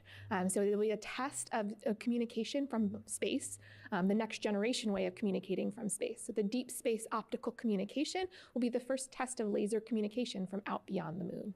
Right, so we actually have two firsts attached to the Psyche mission, Psyche and DSOC. And once we get to the asteroid, we're going to be taking all these pictures, and then those pictures will be open to the public. So why is it so important that NASA makes science accessible for everyone? So NASA makes its science publicly available, and we're working across the agency to make it more accessible so that more people have access both to the information, but also understand what we do with that information. And by opening science up to the world, we can do more and do it faster. So when we bring more people in and include them in our science, we can ask more questions. We can also answer questions more quickly. And this isn't just something we're doing with Psyche and with planetary science, but we're doing it across the Science Mission Directorate. Exactly. We're actually doing it with Earth as well. We have the Earth Information Center now at headquarters. Can you tell us more about that? Yeah, so Psyche is going to give us a little more information about metallic cores, and Earth has a metallic core. What the Earth Information Center tells us is a little bit more about what's happening on the surface of the planet and what we can see when we observe Earth from space. So we can learn about things like land use and land cover.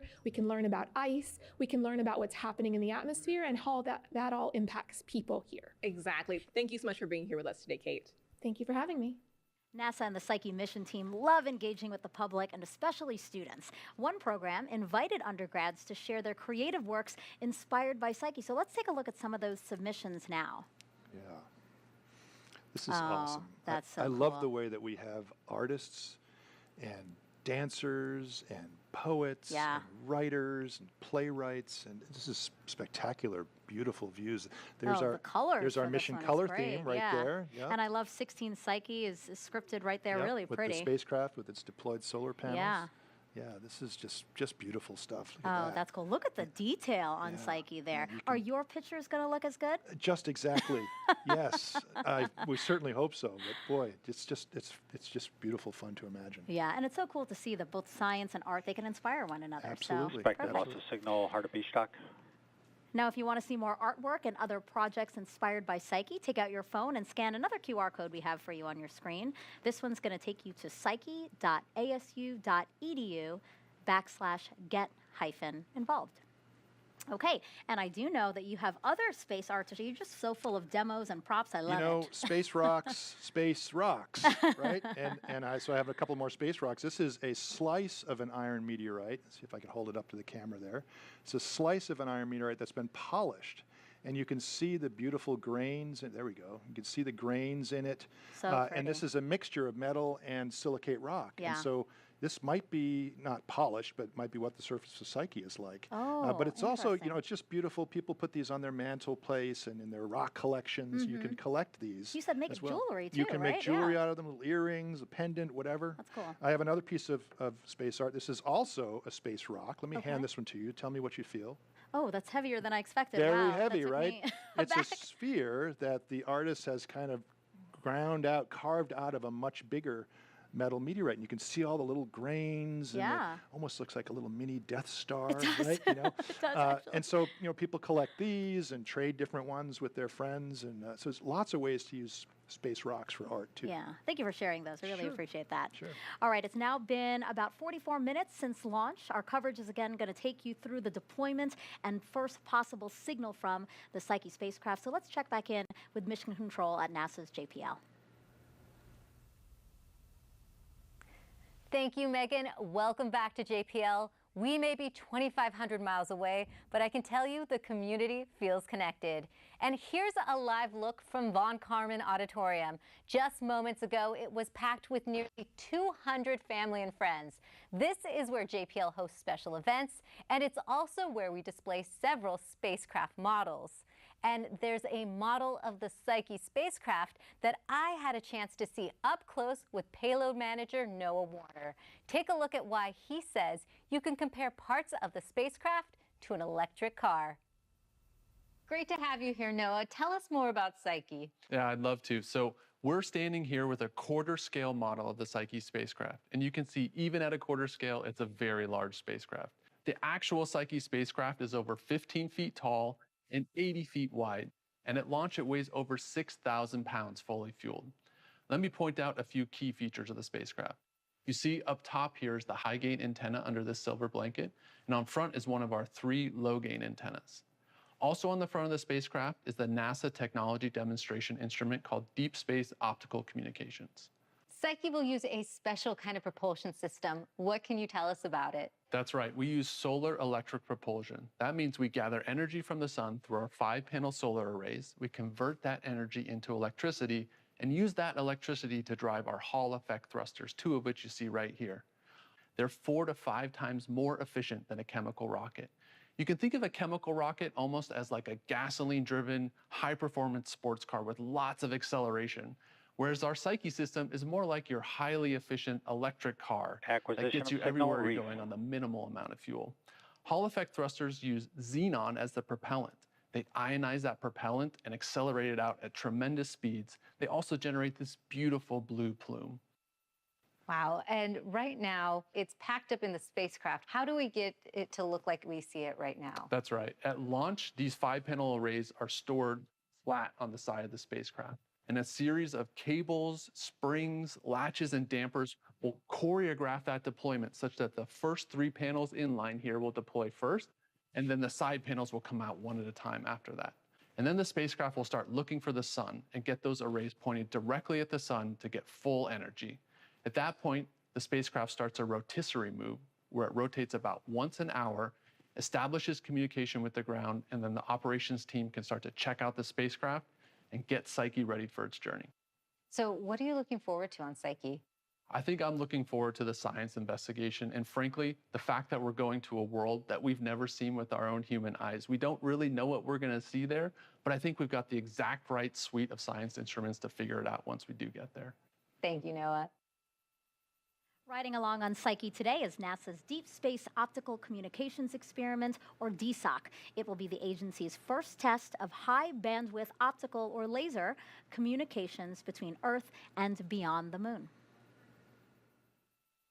In our everyday lives on the ground, we use optical fibers for really high-speed communication, and that capability has been adapted for use in space near Earth. DSOC stands for Deep Space Optical Communications, which is using lasers to communicate at high rate, and the application of that to deep space beyond the moon is what the DSOC project is about. Primary objective is to give future NASA missions the tools for returning data at much higher rates. The signals travel at the speed of light, so they come just as fast as they do for the microwaves, but you could send more data in the same time of a pass for the same spacecraft resources. The notion of being able to communicate, have video to astronauts on Mars is actually part of the vision that NASA has for optical communications. DSOC consists of a flight terminal that flies on the Psyche spacecraft, and then a ground network that has a station for transmitting up to the spacecraft and then receiving the laser signal down from the spacecraft. Here we have to send a laser beam from Earth that the spacecraft has to receive, use as a pointing reference, and then initiate the communication link. So it's a very flight and ground joined at the hip kind of telecommunication system. DSOC is being implemented as a technology demonstration to show that we know how to build terminals that can do this, with the idea that in the future they can be flown as part of the operational communication system on future missions. And we designed the terminal to operate out to about Mars' farthest distance. And Psyche on its cruise actually does a Mars flyby, so it's an excellent vehicle for the demonstration of deep space optical communication. DSOC is the first time that there'll be optical communication demonstrated beyond the moon.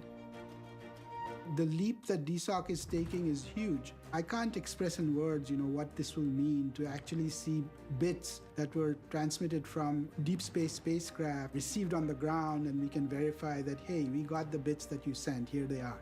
Before that moment of elation and joy, there's a lot of work that we still need to do and think through. And so this is a stepping stone for a future operational capability that NASA's committed to. There's a lot of activity in space and a lot of collaborative work that goes on, and it's very exciting to be part of. MVAC engine chill, burn 2. Now to tell us more about DSOC, we have its operations lead, Meera Srinivasan, with Jasmine. Thank you, Megan. So Meera, we just saw a beautiful launch, but now the work really starts for DSOC. So what does mission success look like to you? Right. So, well, the purpose of doing optical communications is to be able to transmit much higher data rates than what we can do now with radio frequency systems. So for us, the bottom line or ultimate measure of success would be for us to demonstrate those target data rates that we've established for ourselves over the course of the mission. But just to kind of beyond that, I think this is a technology demo. So what we really want to do is learn. And we have deployed all kinds of technologies, both on the flight side as well as on the ground side, in order to achieve these goals. So really, what we'd like to do is get enough data back so that we can understand, do our models work, how does our hardware perform, and what we can do to improve our operational concepts so that we can kind of mature this technology and bring it to the point where it can be fielded operationally. So that's mission success, is basically learning as much as we can. Right, we're looking forward to that. And you're mentioning this data. So what information will DSOC be transmitting? So what we're going to be focusing on primarily is this kind of test pattern data. This is what we've been using on the ground as we were developing the system. And so we'll focus on sending that initially. It's essentially like it's a test pattern, something that's pre-recorded, and it allows us to characterize the performance of the optical channel. Right, and Meera, I mean, this is going to be a long-term mission for Psyche, but how soon do we expect to hear back from DSOC? So provided that all the checkouts go as planned, approximately 40 days after launch, we hope to be getting some data down. Okay, great. We're looking forward to that. Meera Srinivasan, thank you so much for being here today. Well, thank you for having me. Of course. Megan and Jim, back to you. Now let's get to some social questions again. Jim, you've been doing a great job of answering them, so I hope you can continue your streak. Let's do it. All right, let's play the first video. Hi, I'm Diego, and I'm from Serrano Elementary School in Moreno Valley, California. My question is, how long will it take Psyche to orbit the asteroid?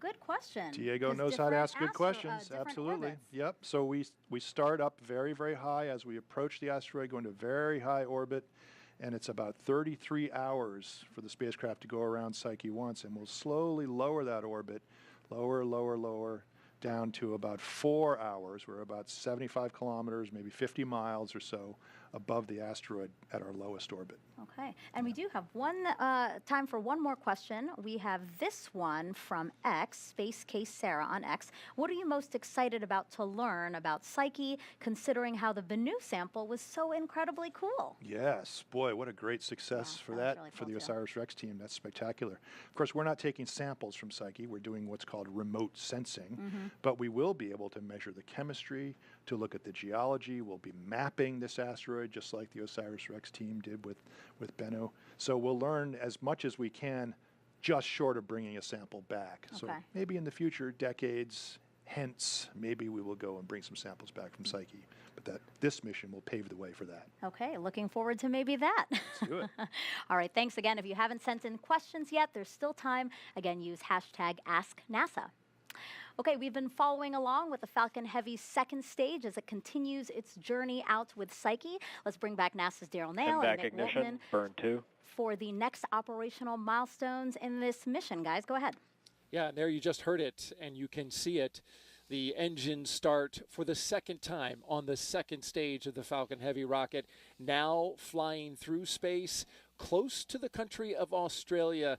And you can see it there. We've been tracking it all along, watching the fuel get prepped and prepared to restart that engine. Mick, this burn, roughly about 2 minutes and 9 seconds. Yeah, this burn's very important to get Psyche on its way. And Daryl, as you said, we've been tracking that. And as throughout that 45-minute coast phase, there have been call-outs for different ground stations that have been used around the United States, or around the world, actually, to track this second stage. And you and I have been continuing to watch that telemetry. And this vehicle so far has performed very well today, and looking forward to this final burn to get ready for spacecraft deployment. Those tracking stations that you mentioned, as we've heard them called out throughout the broadcast, also helpful with bringing us this picture right here, that high definition video pictures from space, which we greatly appreciate seeing and are able to show you exactly what's happening.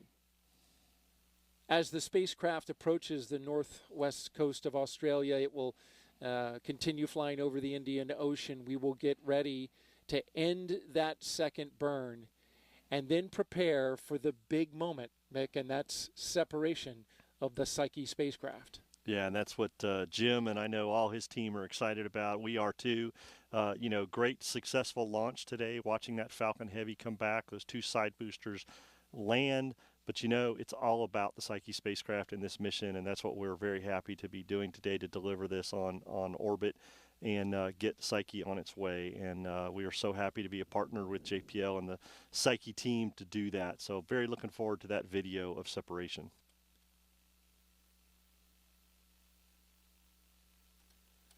So the burn about to come to an end here in just a few seconds.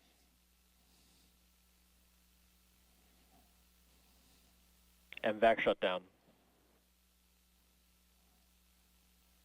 There you hear the good call out of the MVAC shutdown, still glowing red though in the cold darkness of space. We are in orbital night on the other side of the planet from where we launched this morning. Nominal payload deploy, orbit insertion.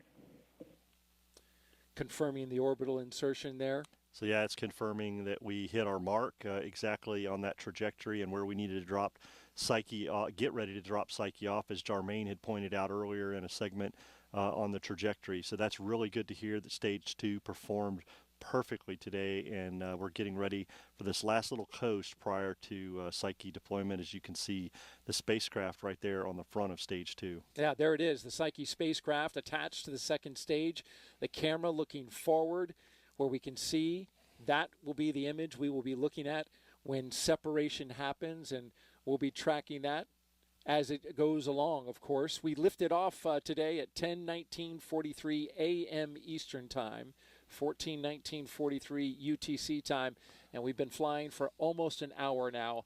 And again, the teams at JPL certainly paying close attention, along with both here in California, or there in California and here in Florida. They're locked into this moment about separation. Yeah, spacecraft team I know is excited about this moment, and the launch vehicle team is actually continuing to watch as they secure the launch pad here, and everything's going well. So teams are excited for this moment here. This is what it's all about, spacecraft separation. And here is some of that team at the Mission Director Center in Florida, and now you're looking at the team in Pasadena, California at JPL, the Jet Propulsion Laboratory. This is the control room where they will run Psyche. We'll be monitoring the second stage and Psyche as they fly, and we'll be back in just a little bit. But for now, we'll send it back to Megan and Jim. Really loving those live views that we're seeing of the spacecraft there. So why don't we actually, head back on over to JPL in California to hear what's happening now as they check out the spacecraft. So the SpaceX speak, you just be like, it's green, we're okay. Thanks, Megan. We are about 1 hour after launch, and now everyone at JPL is eagerly awaiting the next major milestone. Here is a live look from our mission support area. There was a shift change just a short time ago. Right now, they're preparing for initial acquisition of signal from the spacecraft. I'm joined now by Psyche Flight Systems Manager Mark Brown, who is responsible for spacecraft development. Thank you for joining us, Mark. Thank you, Raquel. Now, you were part of that countdown shift. Yes. What was it like witnessing launch with your team? Oh, it was very satisfying. The end of a long road for us developers, but then this is the start of the journey, that the spacecraft's going to take.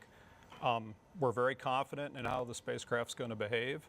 We've done all the testing and analysis that relates to this. There's always a little bit of nail biting that goes on with these things because you can't exactly test that exact ride to space, but we're quite confident. The other thing I would say is that we're relieved to have gotten to do launch today. There's a lot of moving parts with these launches. As you know, we got people in Florida, people here, people working off shift times, and just knowing that we're launched will allow everybody in their personal lives to kind of settle down. We now know what the schedule will be, going on from here. So. And what can we expect to see next from Psyche now that it started its journey? Right. What's really going to happen just in a matter of moments is we separate from the launch vehicle, and now the vehicle's really on its own. On the ride up, it was on battery power. So when we get those solar arrays deployed, we'll be looking to basically get to the arrays on sun, okay? And then we'll be looking for that first signal. And the first signal isn't necessarily a data stream like you would think about. Anybody of you that, in your house, if you're looking for your Wi-Fi, you can see that signal, but you don't necessarily start getting, Google and on the internet, right? So the carrier comes in first, and then we'll kind of sync up and we should get the data coming in. And what kind of data will you expect to see from Psyche? There's a range of, first of all, I'll say, is that, the spacecraft exists to carry the science instruments, but the science instruments are hibernating. They are off for launch. So we don't really see anything from the instruments themselves. We get some temperature data and, and some health data on those instruments. But what we're probably most interested to see is, are we power positive? Is the battery recharging, or are we still draining it? And then we're also going to be looking for, are all the temperatures kind of within safe limits, nothing too hot and nothing too cold? And those will be big indicators of, that we're good to go. Well, thank you so much for that information, Mark, and joining us today. Right. Thank you. Back to you, Megan. Okay, well, as Mark said, we are soon expecting to see the Psyche spacecraft separate from the Falcon Heavy's second stage. We have an animation of that right now. Let's bring back Daryl and Mick. Everything still tracking, guys? It certainly is, Megan. We are watching now, as you can see on your screen, the Psyche spacecraft looking forward from the second stage, as well as keeping a track on what's behind it as well, going between the two views. But acquisition of signal, Hobart. And there's just a call out that they've reached their next tracking station along the path that Psyche is taking. But the big show is right there. That shot right there, Mick, the Psyche spacecraft. Pointed into space. We are in orbital nighttime, currently flying. We've overflown Australia, approaching Papua New Guinea, where we are tracking a separation time in just about in just a few seconds. Stand by.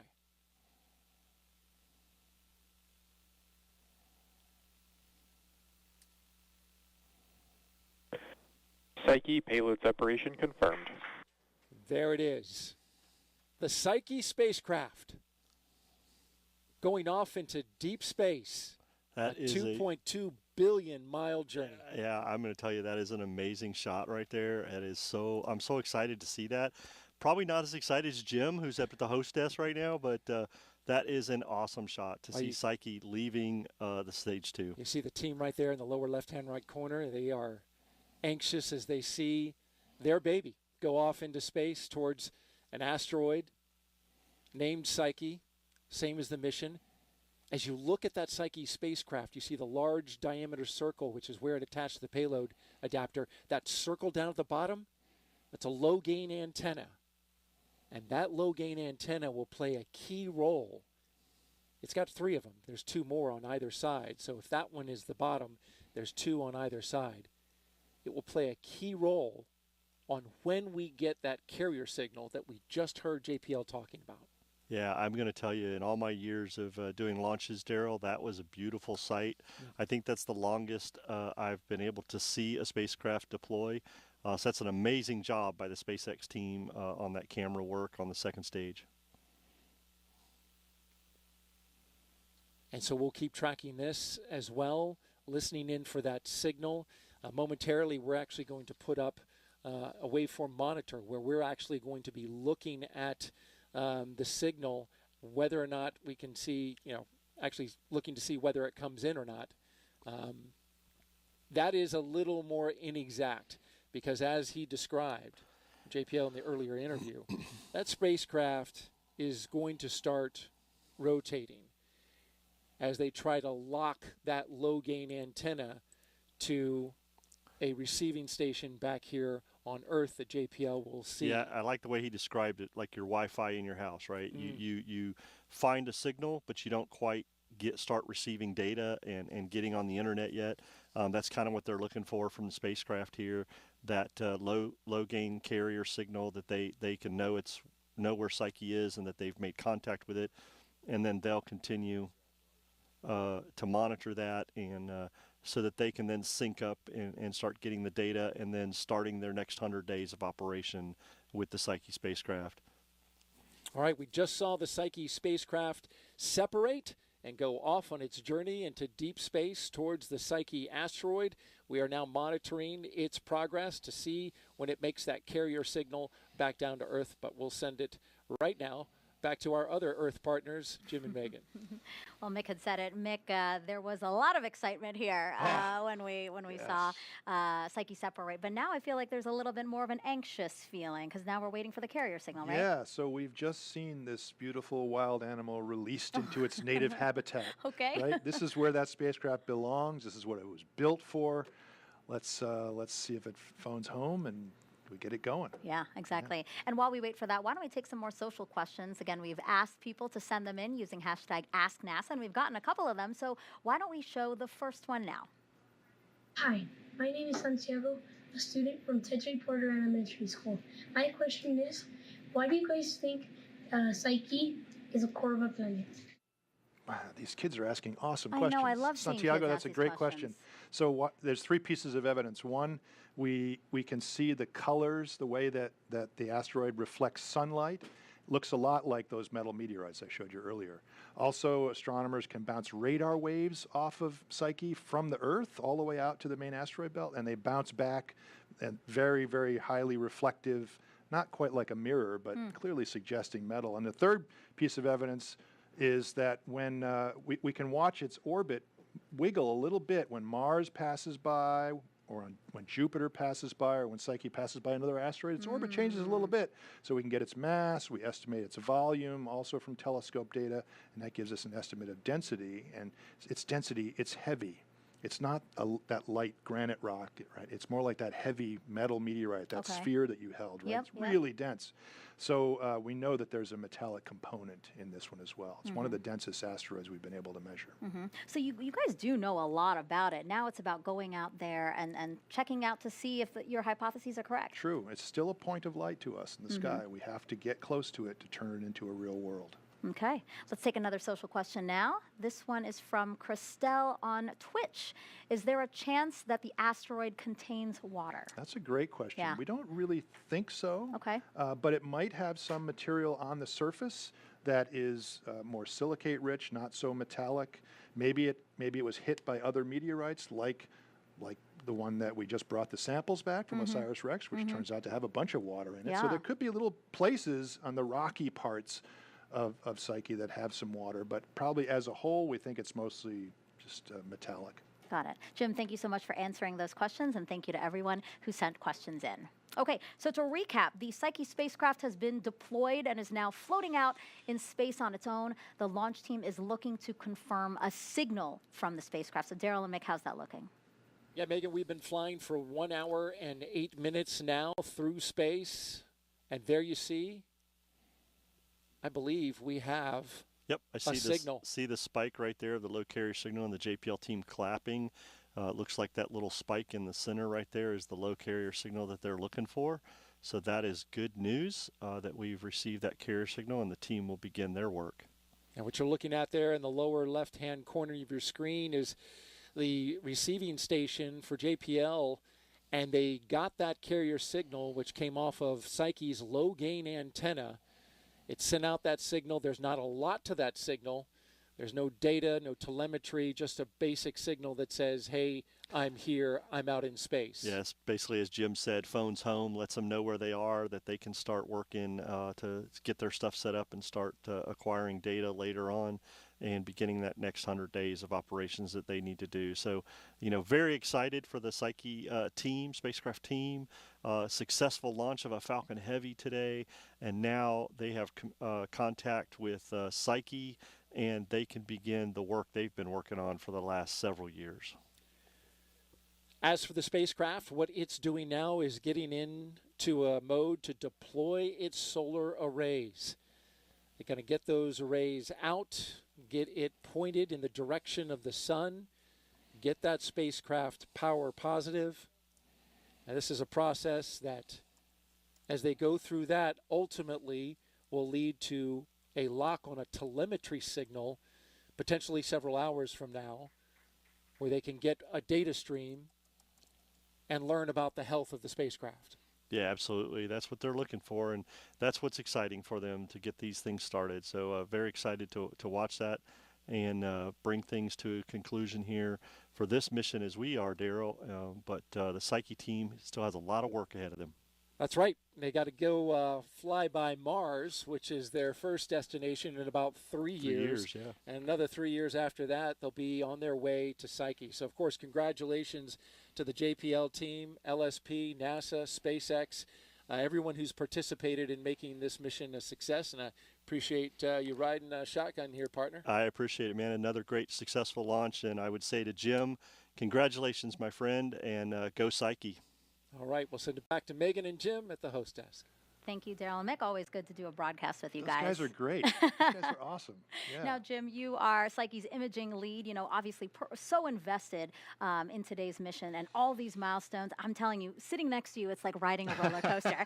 So like deployment, you're like, and then it's back down to the carrier signal. And then we get the carrier signal and you're like, And now we're waiting on solar array deployment. That's the next big thing, right? Right. We knew even when we were writing the proposal many years ago, there would be 2 early critical events. Right, we just saw one of them, the beautiful SpaceX launch and KSC team delivering us to the right path. We're going the right direction. The second one is that deployment of the solar panels. You saw that they're all kind of folded up against the side of the spacecraft, so they need to spring out and deploy so we can go power positive and get that sunlight turned into electricity to run our mission. So a lot still to watch, but you're okay. You're Yeah, feeling okay so far. yes. And I know, again, so many others are sharing in your relief and excitement. Let's get some more reaction from Mission Control at NASA's JPL in California. Raquel, I saw some cheering there once Psyche's carrier signal was confirmed. Megan, that's right. Now let's take a look again into the mission support area. Like you said moments ago, we watched the team cheer and celebrate. Some of them were even standing up for it. But there is still more to come. And we are now joined by Lena Hutchinson, who is part of the Psyche launch team. Now you're the launch activity lead, which means you're in charge of verifying the spacecraft and it's behaving as expected through launch. So Lena, lots of work leading up to this moment. What does this mean for the team? It's really exciting. It's really special to kind of know that the spacecraft is alive and healthy. So that first little blip that we saw was our first indication that separation was successful, and we are on our way to deploying our solar arrays. And hopefully we'll soon start to see actual telemetry where we can start verifying power and temperatures and a lot of other things like that. So it's really exciting, and for me personally it's really special because this is the first mission that I have actually worked on that I got to launch since I started at JPL. So it's extra exciting because now we're finally here, we're in space. Well, congratulations on your first mission, and the work doesn't end here. So tell us what's next for Psyche and you during its long cruise. Yeah, so as we keep going, we will start checking out all of our instruments, all of our hardware, making sure that everything survived the launch and is doing okay. So we'll be checking out all of the data and making sure that everything is doing well. And I will be continuing on with Psyche. I will be continuing as we checking out all these instruments and helping out and supporting the team with all that work. Now, in your support role, we understand that the first 24 hours may look different from the first weeks or months. What's that like? Yeah, so our main goal right now is to make sure that the solar arrays are deployed and that our telecom system is working, which means we can actually start sending and receiving data and commands. And that is like the most important thing to focus on right now, because those are the things that we absolutely need to be able to continue on. We have to have power and we have to be able to talk to the spacecraft. So that is the main focus for the next day or so. And then as we continue, we'll start checking out all the other hardware and making sure everything's looking okay. Great. Thank you so much, Lena. Now, Megan, that will do it for us here at JPL. The mission support area will continue to wait for acquisition of signal, which is expected to happen within the next couple of hours. So we'll send it back to you in Florida. Great, Raquel, thank you so much. And back here on the Space Coast, you can see that Jim and I are not alone. We are now joined by Diana Calero from NASA's Launch Services Program. Today, she was filling in on console as the Assistant Launch Manager for Psyche. Important role, another successful mission for you guys. Congratulations. Yes, thank you very much. It was great. We had a great count. Actually, it was pretty clean. We got over a few issues early on in the count, but then everything was very quiet. Everything was very clean. Of course, we had some worries about the weather coming in with the 30% violation, But then we got, right before prop load, we got a great assist there by our launch weather officer for the 45th Space Quadrant, giving us a 15% chance of violation, which was awesome. Yeah. So going in, everything was nominal. There was a little bit of drama there, maybe in the last 5-6 minutes there when spacecraft was transitioning to internal power, and they weren't quite getting their telemetry. They couldn't verify it, so everyone was holding their breath there for a little bit, but then they got it, and everyone's like, everyone let out their breath at the same time. But we had a beautiful launch, as you saw. Yeah. The recovery went well. Everything has been nominal second stage.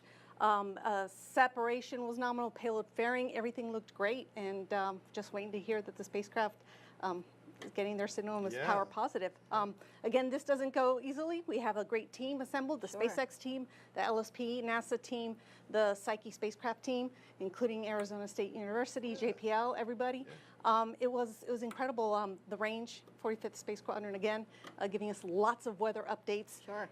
You know, we had to stave off the first attempt, but everything worked out great. Yeah. Super team effort. Now, this was NASA's first primary science mission launched on a Falcon Heavy. So why did NASA choose this rocket? So for this mission, based on the size and where it was going, right, interplanetary mission, we needed the performance to be able to lift that up. Falcon Heavy had that performance, met the requirements. It was great. Falcon Heavy, when we selected this mission, was a fairly new vehicle coming out for SpaceX. So we had to certify this vehicle, actually. NASA, we can't launch until we certify the launch vehicle. Psyche mission is what we consider a Class B mission, very important science mission. So we had to certify, it was a multi-year effort, again, by a huge team, that we had to look at qualifications, had a lot of boards, looking at scrutinizing it technically to make sure it was a low-risk vehicle for this mission. So that culminated in the certification, Cat 3 certification of this vehicle before we can launch it. Thank you for choosing the vehicle. It was a wonderful show with the launch and then the side boosters coming Pass down. along our thanks for a great ride. Yeah, thank you, thank you. So it was an honor, and we're proud to be able to launch Psyche, and looking forward to getting some good science and being able to use that. Yeah, how does it feel to be part of that, to be part of Psyche's journey out to discover things about our own planet, hopefully? It is. I'm so proud to be able, just a small part of that, right? I mean, how many years to get Psyche to this level, right? And then even though we worked this mission for many years before, I feel it's just a small part of what that Psyche, that cog in the wheel to get that Psyche and that science back, right? Yeah. How long it's going to take to get there, and then come back with the science, and then use that science in a way that's going to benefit Very mankind. important cog. Very important. Teamwork, guys. Teamwork's the only way. Thank you, Diana. Now, before we sign off this morning, let's take one last look at today's spectacular launch. 15 seconds. And here we go with the final seconds of launch. T-minus 10, 9, 8, 7, 6, 5, 4, 3, 2, 1. Engine ignition. And liftoff. Liftoff of Falcon Heavy and Psyche on a mission to a metal asteroid in deep space to study the building blocks of our planet's inner space. Vehicles pitching downrange. M1D chamber pressure is nominal.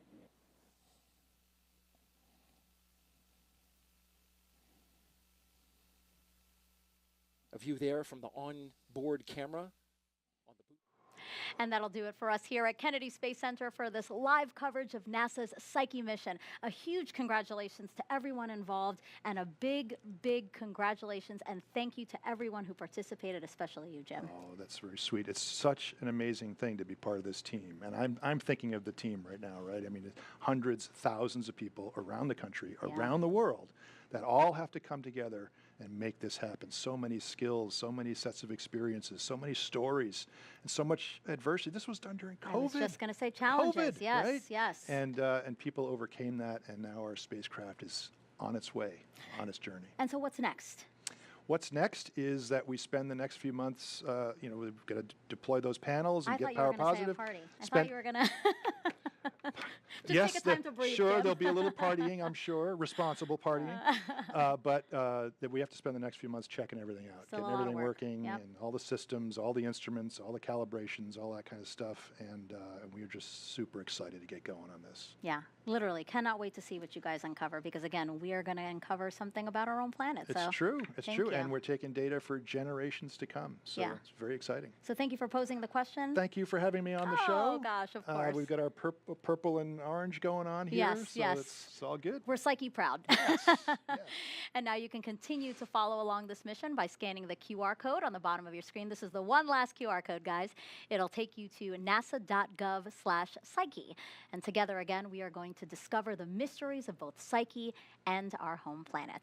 And please join us again tomorrow at 11:30 a.m. Eastern for NASA's coverage of the annular eclipse, the Ring of Fire, a celestial event you won't want to miss right here on NASA TV.